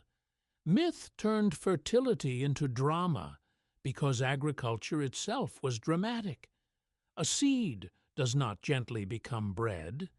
It must be buried, watered, exposed, harvested, ground, and transformed by fire. Life is born from pressure. This may be why rebirth, even when not taught as reincarnation, appears everywhere as a symbolic pressure inside Sumerian culture. A grain of barley does not survive by staying itself. It survives by ceasing to be only a grain. It breaks, it roots, it becomes something else. The ancient farmer saw this transformation with his own eyes. He did not need a philosopher to explain that the buried thing could rise changed. The earth seemed to swallow life, then release it under another form. If the field could do this, what other hidden processes might the world contain? The Sumerian mind did not separate nature and divinity the way modern thought often does. Fertility was not just biology. Rain, river, seed, animal birth, sexual union, and royal stability all belong to a sacred web. The gods did not sit outside the world like distant concepts. Their powers moved through the forces that made existence possible. Dumuzi's vulnerability therefore carried emotional force. If the divine shepherd could be lost, abundance itself could be lost. If he could be mourned, the land itself could be mourned. If his story implied recurring return or replacement, then the people could hope that loss was not the final word. But the return was never simple. In Mesopotamian myth, return from death often demands balance. Something must be exchanged. Someone must take another's place. The underworld is not cheated. It is answered. This makes the ancient pattern more severe than a cheerful spring festival. Renewal does not erase death. Renewal depends on death being absorbed into a larger rhythm. That is a difficult idea. Modern people often want rebirth without loss. They want transformation without surrender. They want renewal without grief. But ancient agricultural civilizations knew better. Nothing grows without something breaking open. Nothing is harvested without something being cut down. Nothing is baked into bread without being ground and burned. What if the soul, too, was imagined as something that could only change through loss? Again, the Sumerian texts do not give a direct answer. They do not say that the human soul becomes another child, another body, another life. But their symbols suggest that existence itself is built on transformation. The body returns to earth. The name returns through memory. The offering returns through ritual. The field returns through seed. The divine lover returns through lament and seasonal expectation. The city returns through rebuilding. Even destroyed temples could be restored on older foundations. Sumerian cities were themselves symbols of return. A temple could fall into ruin, then be rebuilt by another ruler who claimed to restore ancient order. A canal could silt up, then be cleared.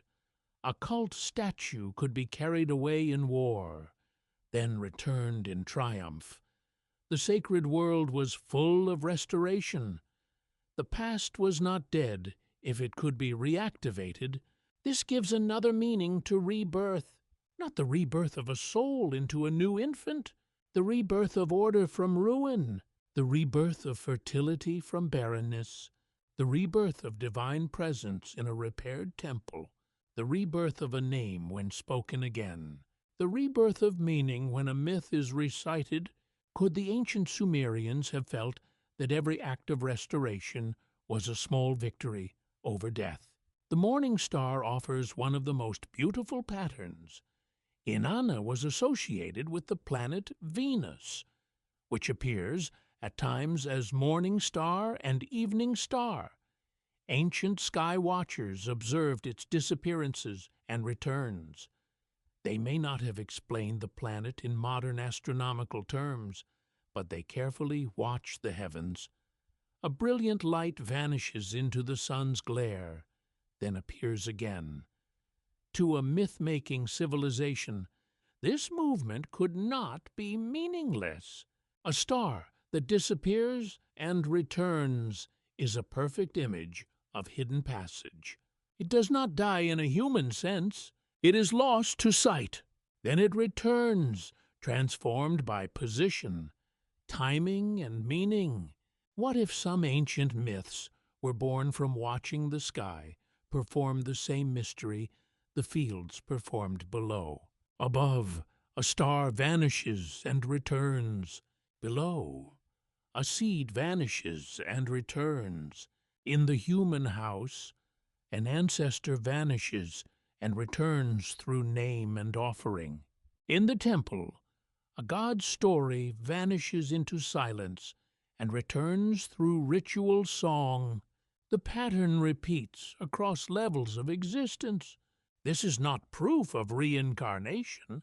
It is something older and harder to define, a worldview in which disappearance is not always trusted. The unseen may still be active, the buried may still be potent, the absent may still demand attention, the lost may still shape the living world. That may be why Sumerian symbols continue to attract modern seekers. People sense in them a deep grammar of transformation. A goddess descends, a shepherd is mourned, a seed breaks, a star vanishes, a name survives, a ruined temple rises again. Each image says that reality is not confined to what is visible at one moment, but caution is the guardian of truth. Modern interpretations can easily go too far. It is tempting to claim that the Sumerians secretly taught reincarnation, hidden soul cycles, or a complete map of rebirth behind their myths. The surviving evidence does not prove this. What it does show is more subtle and perhaps more profound. The Sumerians lived inside a sacred universe of recurrence, where life was repeatedly threatened by death and repeatedly drawn back into form. The soul in such a universe may not have been promised a new body, but the soul was surrounded by symbols that asked whether anything truly disappears without leaving a path of return. The field answered with grain, the sky answered with Venus, the household answered with offerings, the temple answered with ritual, the myth answered with mourning that did not abandon hope. And somewhere inside all these returning patterns lies a question still alive beneath the clay of the ancient world. If life learned to rise again from earth, star, song, and memory, what hidden form of return did the Sumerians believe the human soul might still be waiting for? What if humanity itself once died and had to begin again? Among the most powerful memories preserved in ancient Mesopotamian tradition is the story of a flood so overwhelming that it did not merely destroy homes, fields, and animals. It threatened the human world as a whole. The flood was not remembered as ordinary disaster. It was cosmic interruption, a civilization of mud brick, canals, temples, cattle pens, grain stores, and sacred cities was suddenly imagined beneath water. This is one of the oldest and most haunting forms of rebirth. Not the rebirth of one soul into one body, the rebirth of humanity through destruction. In Sumerian tradition, one of the central figures connected with this flood is Ziusudra. His name is often understood as meaning something like life of long days, though ancient names are always handled carefully by scholars. He appears in the Sumerian flood story preserved in damaged form, a text often called the Eridu Genesis by modern scholars. The tablet is incomplete. Lines are missing. The story reaches us like a voice heard through broken walls. Yet what survives is astonishing. The gods have made a decision. A flood is coming. Humanity faces destruction. Ziusudra, a pious king, receives a warning. He survives the catastrophe and preserves life through obedience to divine instruction. When the waters pass, he offers reverence, and in some traditions he is granted a special destiny beyond ordinary human life. The story is simple on the surface, but beneath it waits a terrifying question. Why would the gods destroy the world they had allowed humans to build? Ancient texts describe divine decisions in mythic language, not modern historical explanation. The flood is not presented as a natural weather report. It is a sacred crisis. The human world has become unstable in the eyes of divine power. The reasons vary across Mesopotamian traditions. In later Akkadian accounts, such as Atrahasis, human noise, and overpopulation disturb the gods.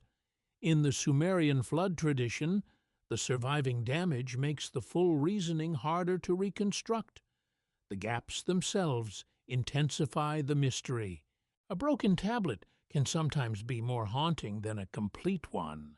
It tells us enough to know that catastrophe was imagined. It withholds enough to keep the motive shadowed.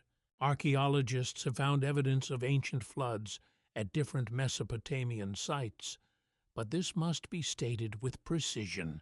These discoveries do not prove one single world-covering flood in the literal sense. Mesopotamia was a river civilization, and major local or regional flooding could have left deep impressions on memory. Excavations at places such as Ur, Shuruppak, Kish, and other sites have revealed flood deposits from different periods. Historians generally treat the flood tradition as mythic memory, shaped by real environmental danger, theological imagination, and cultural storytelling. The rivers gave life. The rivers could also erase life. That tension shaped everything. The Sumerians lived in a landscape where water was both blessing and threat. Irrigation allowed cities to rise from difficult terrain. Canals carried fertility into fields. Grain depended on controlled flow. But uncontrolled water could become judgment without a voice. It could tear through settlements, drown animals, collapse walls, spoil grain, and leave mud where order had been. A flood in Mesopotamia was not only a natural event, it was the reversal of civilization. Mud brick returns to mud. Fields become water. Roads vanish. Boundaries dissolve. Tombs are disturbed. Storehouses fail. Names written on clay may be buried deeper in silt. The city, that great human answer to chaos, is swallowed by the element it tried to master. Could this be why the flood became such a powerful image of cosmic reset? The Sumerian king list gives the mystery a political form. This text, copied in different versions, presents kingship as descending from heaven and passing through a sequence of cities and rulers. Then comes a remarkable break. The flood sweeps over the land. Kingship is interrupted. Human rule does not simply continue smoothly. The world is divided into two ages, the time before the flood and the time when kingship is restored. The flood becomes a wound in history. This does not mean the king list is modern history. Its early reign lengths are fantastically long, and historians read it as a mixture of ideology, memory, myth, and political theology. But its structure is revealing. Kingship comes from heaven. Cities hold it for a time. The flood disrupts the order. Then kingship descends again. That phrase matters. Kingship descends again. Civilization is not merely rebuilt by human effort. It is reauthorized. The world does not return automatically. It must be granted order again. This gives the flood story a deep connection to the soul's mystery. In ordinary death, a person loses form. In the flood, humanity loses form. The same pattern expands from the individual to the entire species. Identity collapses. Boundaries disappear. The known world dissolves. Then something survives through a chosen vessel, a preserved remnant, a hidden continuity carried across the waters. Ziusudra becomes more than a survivor. He becomes the memory seed of humanity. A seed is buried in earth. A survivor is enclosed against water. Both wait inside darkness. Both carry the possibility of return. This is not reincarnation in a formal doctrine. It is rebirth as survival through catastrophe. The old world dies, yet the future is carried inside a protected fragment. That image appears again and again in human storytelling, because it speaks to a fear older than writing. Perhaps everything can end, and perhaps everything depends on one fragile act of preservation. Imagine the flood in cinematic silence. The sky darkens over the flat alluvial plain. Animals grow restless. Wind moves through reed beds. Priests watch the clouds with dread. Families gather possessions. But what can be saved when the whole land is threatened? Then the waters rise. Streets vanish. The temple platform stands for a time like an island. The cries of the living are swallowed by rain and river. Clay walls slump. Storage jars break loose. The boundary between city and wilderness disappears. The world becomes water. To the ancient mind, this was not only destruction, it was a return to a condition older than civilization, older than kingship, older than measured fields and named streets.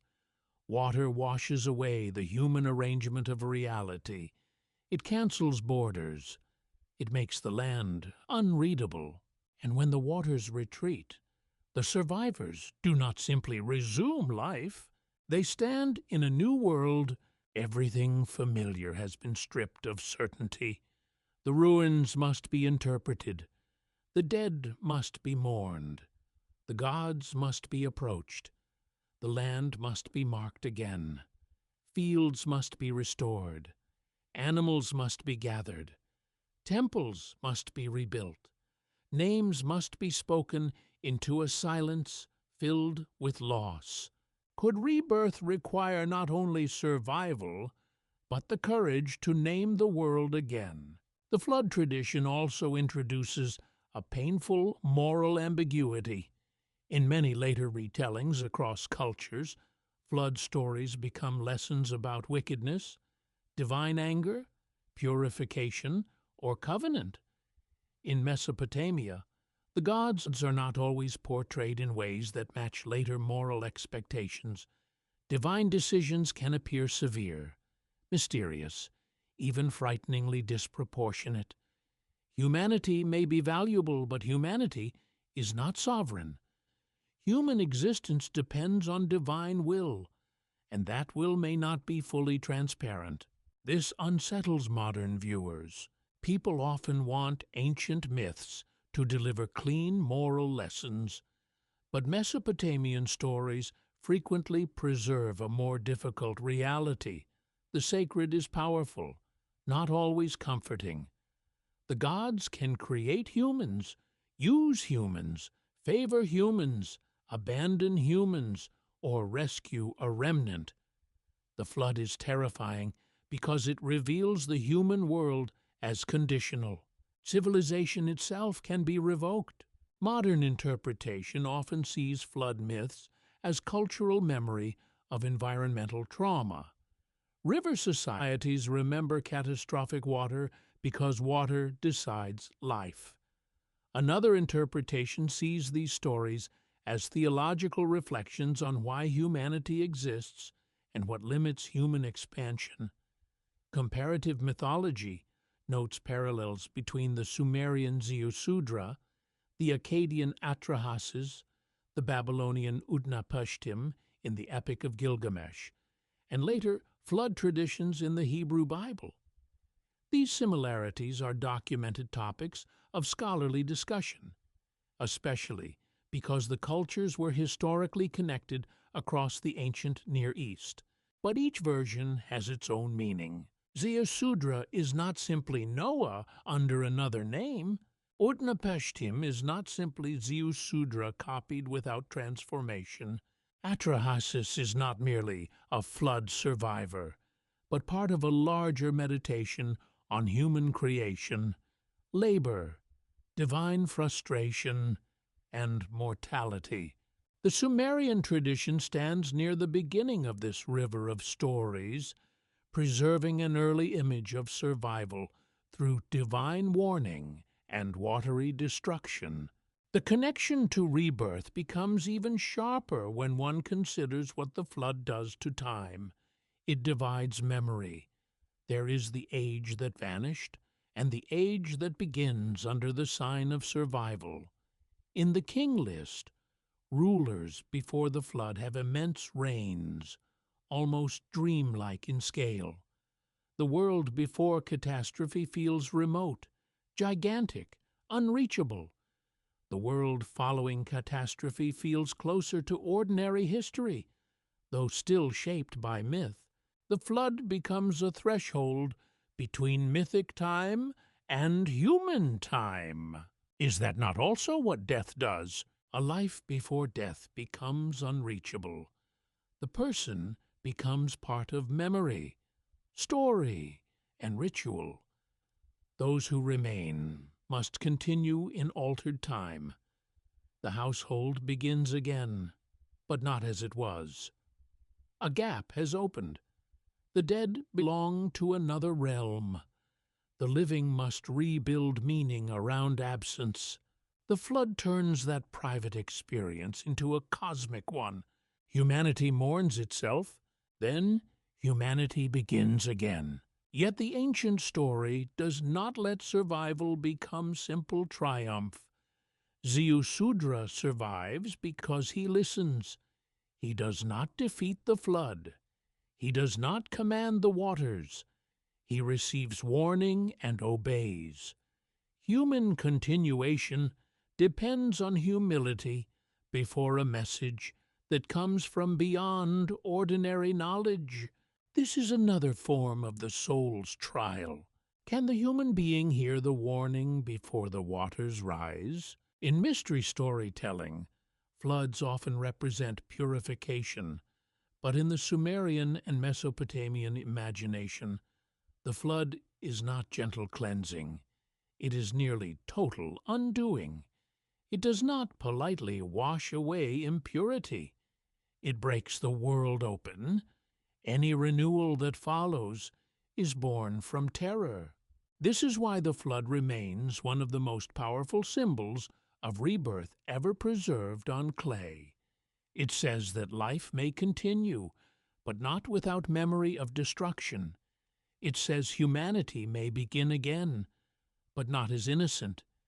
It says the future may be saved, but only through a fragile remnant carried across chaos. And perhaps this is what every soul must face in miniature. Not a literal flood of water, but a dissolution of the world it knew. The body is the city. The breath is the canal. The name is the inscription. The family is the temple of memory. Death rises like water over all of it. Something must survive inside the sealed vessel of mystery. If the ancient flood reset humanity, then one question remains beneath the silt of every ruined city when the waters of death rise over a human life. What hidden remnant is chosen to cross into the unknown? What if the soul learns the language of the next world while the body is still asleep? Ancient Mesopotamians did not treat dreams as random pictures drifting through the mind. Dreams could be messages, warnings, visitations, divine instructions, or dangerous openings between ordinary life and unseen reality.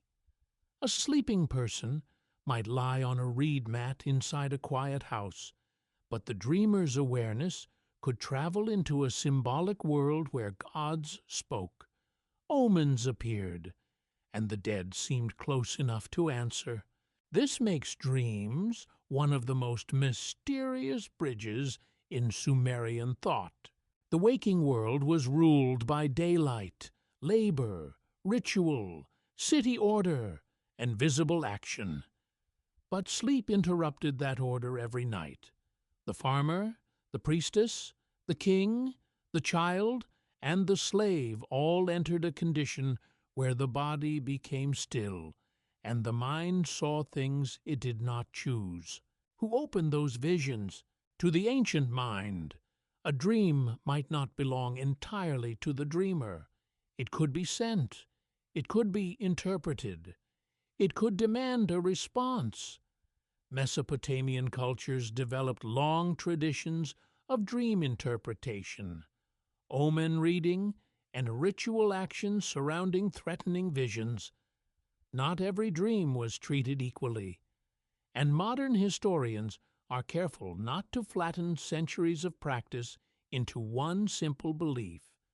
But the evidence is clear enough to show that dreams mattered. They were not merely private, they belonged to the sacred field of signs. One of the most striking examples comes from Gudea, the ruler of Lagash during the late 3rd millennium BCE. His inscriptions describe a dream in which a divine figure appears and gives instruction connected with building a temple. Gudea does not understand everything at once. He seeks interpretation. The goddess Nanshi helps reveal the meaning. The dream becomes a sacred command that leads to construction in the visible world. This is not a ghost story. It is something more revealing. A dream changes architecture. A vision in sleep becomes a temple in daylight. The unseen world leaves a mark on bricks, labor, offerings, and public ritual. The king does not dismiss the dream as imagination. He treats it as a message requiring interpretation, obedience, and action. This suggests that ancient Mesopotamians saw the dream state as a threshold where divine knowledge could enter human affairs. Could death have been imagined through a similar threshold? Sleep and death have always looked alike to human beings. The body lies still. The eyes close. The voice stops. The person becomes unreachable for a time. Then, in sleep, the person returns. In death, the person does not. This resemblance creates one of humanity's oldest questions: if sleep can carry consciousness into strange worlds and bring it back. What happens when the body enters stillness forever? The Sumerians did not answer with modern theories of consciousness. They answered with stories, rituals, and images. Dreams were not proof of rebirth, but they opened the imagination to a state in which the self could exist outside normal control. In a dream, a person could meet beings not present in the room. A dead relative might appear. A god might speak. A city might fall before it fell. A symbol might arrive that required a specialist to decode. Dreaming made reality layered. The visible world was not the only world. The rational waking mind was not the only receiver of truth. This mattered deeply in a civilization built around omens. Mesopotamian divination was not superstition in the shallow sense. It was a structured attempt to read the intentions of the gods through signs: the liver of a sacrificed animal, the movement of stars, unusual births, eclipses, storms, dreams, illnesses, and strange events could all become meaningful. The world was not mute. It was filled with messages, but those messages needed experts. The interpreter became a guide through uncertainty. This has a direct connection to the soul's mystery. If the universe communicates through signs, then death itself might also communicate indirectly. The dead may not return openly through the city gate, but they can disturb dreams. They can appear as shadows in sleep.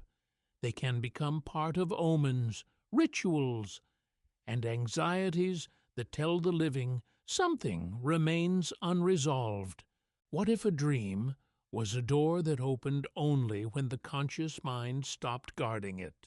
There is a famous Sumerian composition often called Gilgamesh, Enkidu, and the Netherworld. It contains complex mythic material and should not be treated as a literal account of ordinary afterlife practice. Still, It preserves one of the most powerful scenes in Mesopotamian literature. Enkidu's spirit, or shade, speaks from the realm below and tells Gilgamesh about the condition of the dead. The details are haunting. The fate of the dead can differ according to burial, descendants, and the care they receive. A person with many sons is described more favorably than one with none. The unburied dead, the neglected dead, and those who died in particular circumstances occupy troubling positions. The text is not a reincarnation manual. It is a vision of the underworld shaped by family continuity, ritual care, and social memory. Yet the most important feature is the communication itself. The dead speak, the living listen. A boundary that should be absolute becomes momentarily permeable. This is not a casual conversation. It is extraordinary, charged with danger and grief. Gilgamesh wants knowledge from the other side, and the answer he receives is not comforting. The underworld is not transformed into paradise by the speech of the dead. Instead, the testimony of the shade confirms the severity of existence below. Why would ancient storytellers allow the dead to speak, only to make their message so grim? Perhaps because the purpose was not comfort, it was warning. A voice from below teaches the living what must be honored burial, descendants, offerings, proper relation to the dead, and awareness of mortality. The dead do not return to entertain curiosity. They return to reveal that human actions echo beyond the grave. This makes ghostly communication in Mesopotamian thought profoundly practical. It is not only about terror, it is about responsibility. If a ghost troubles the living, something may need correction. A ritual may be required. A burial may be incomplete. An offering may have been neglected. A name may need to be restored. The appearance of the dead is not simply an invasion. It is a sign of imbalance. Modern perspectives offer another layer without dissolving the mystery. Psychologists might say that dreams allow grief to take symbolic form. A dead parent appears because the mind is struggling to integrate loss. An unresolved fear becomes a figure in the night. A memory speaks because waking life has no place for it. Anthropologists might add that cultures give these experiences shared meaning, turning private visions into recognized spiritual events. But ancient Mesopotamians did not reduce dreams to inner emotion. They asked what power had sent them. That difference matters. For them, a disturbing dream could require ritual response because the dream was not sealed inside the skull. It belonged to a cosmos of gods, ghosts, omens, and hidden causality. The dreamer was not merely imagining. The dreamer might be receiving. Imagine lying awake after such a dream in an ancient Sumerian house. The air is dark. A lamp burns low. The image of a dead relative still lingers in the mind. Was it only memory? Was it a warning? Was the spirit hungry, angry, or lost? Was a deity showing something through the face of the dead? The dreamer cannot search a medical website, cannot consult a psychology book, cannot dismiss the experience with modern certainty. The dream must be carried into ritual life. Someone must interpret it. Someone must act. This gives sleep a dangerous dignity. Every night, the living rehearsed surrender. They closed their eyes, lost control, entered images, and returned with fragments. in a world where death was descent. Sleep may have felt like a small descent repeated until the final one. The body stayed behind, the mind wandered, the dreamer returned, but always with the knowledge that one stillness would eventually not end. Could dreaming have prepared the soul for the loss of ordinary reality? There is no ancient Sumerian text that says this in direct philosophical language. Still, the pattern invites reflection. Dreams dissolve fixed identity. In a dream, a person can be in two places, speak with the absent, see the dead, hear gods, fear impossible creatures, or receive knowledge through symbols. The waking self becomes unstable. The ordinary laws of time and space weaken. Death, in Sumerian imagination, also weakens ordinary identity. The dream may have been the living person's closest experience of crossing a boundary without full control. This is why dreams, omens, and ghostly encounters belong in the same mysterious field. All suggest that the human being lives surrounded by messages from a world not fully visible. The gods may speak through sleep. The dead may press themselves into memory. The future may cast a shadow backward through signs. The soul may already be standing near unseen doors long before the body dies. And yet these signs are never simple. A dream can mislead. An omen needs interpretation. A ghost may frighten without explaining. A symbol may open more questions than answers. The ancient world was not full of easy revelations.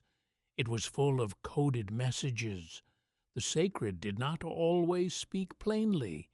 It appeared through animals, stars, organs, storms, sleep, silence, and the strange timing of events.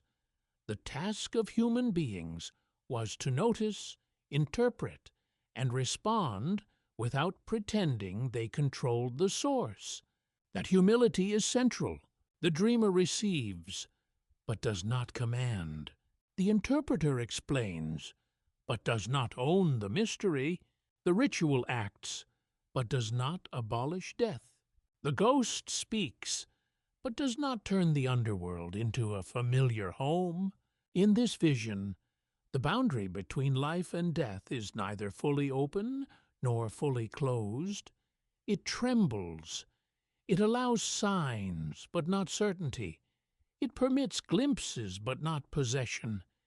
It gives the living enough to fear, enough to act, and enough to wonder. The soul, then, may not wait until death to encounter the unknown.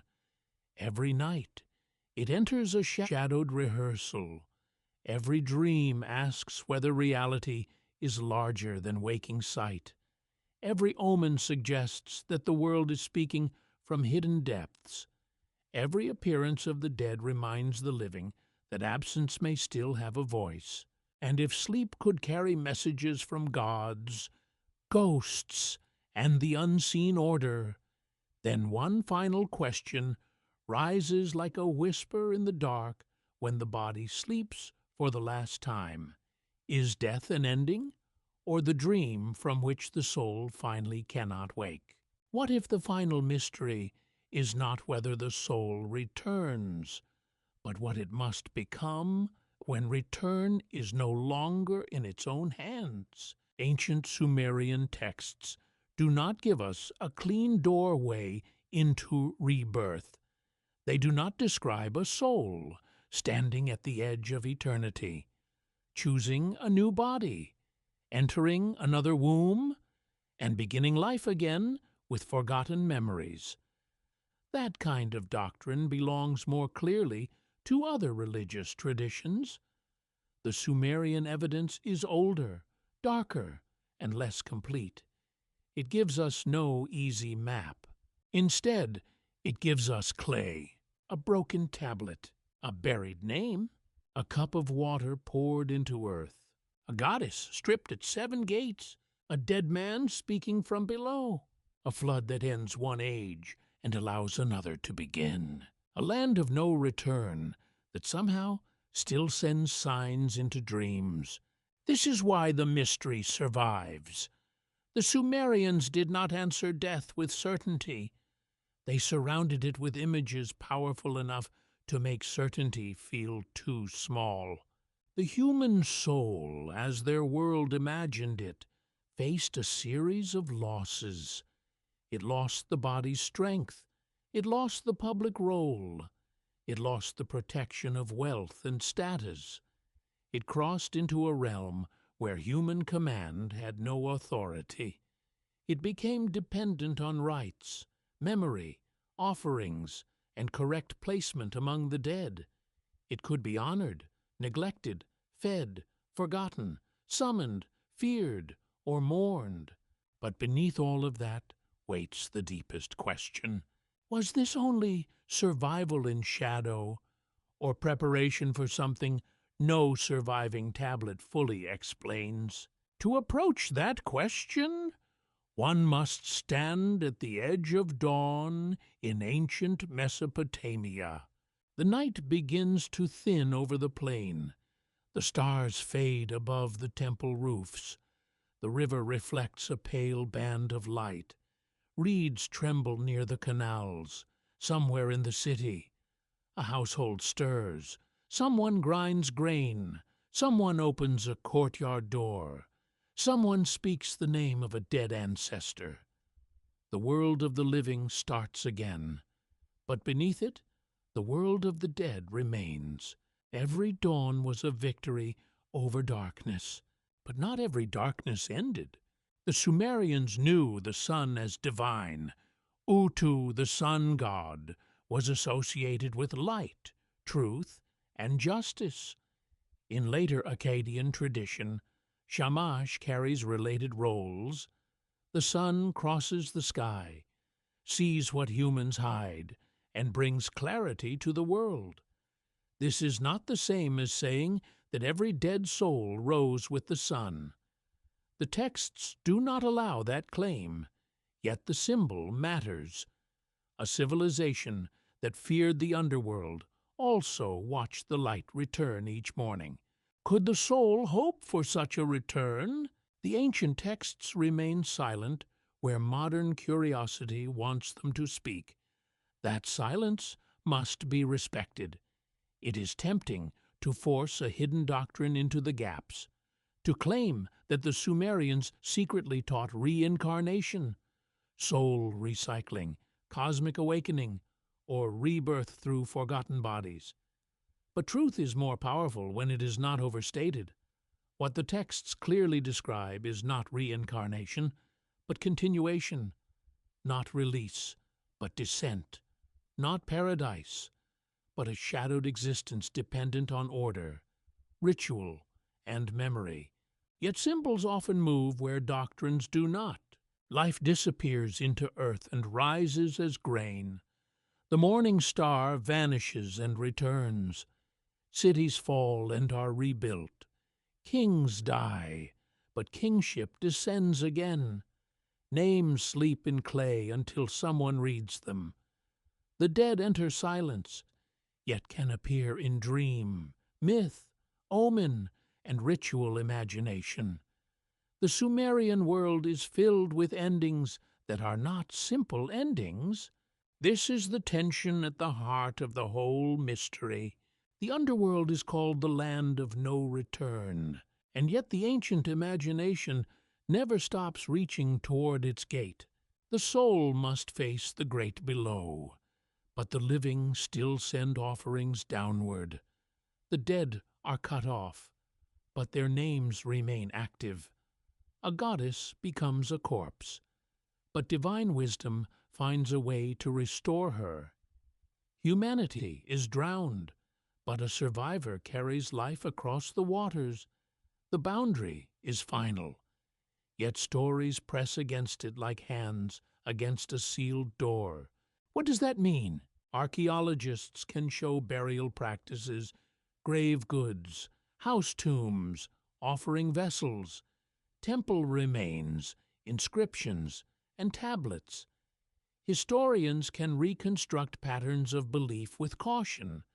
Mythologists can compare Sumerian stories with later Babylonian, Assyrian, Hebrew, Greek, and other traditions. Psychologists can see in these images the human fear of erasure and the longing for continuity. Religious scholars can identify themes of descent, substitution, mourning, renewal, and divine authority. But none of these perspectives can fully answer what the Sumerian soul was thought to experience in its own hidden awareness. That inner journey is lost. The tablets speak from the outside of death. They tell us what the living believed, feared, performed, and remembered. They tell us how divine stories framed the invisible world. They tell us that the dead mattered, and that the boundary between worlds was not treated casually, but they do not give the dead person's complete testimony, even when myths allow a voice from below. That voice arrives shaped by literature, ritual, and sacred imagination. The soul itself remains just beyond the tablet. Perhaps that is why the oldest texts feel so alive. They do not close the mystery. They preserve the shape of longing around it. The soul must face dust. Dust is the collapse of pride, the return of the body to earth, the truth that no human monument can save flesh from decay. The soul must face darkness.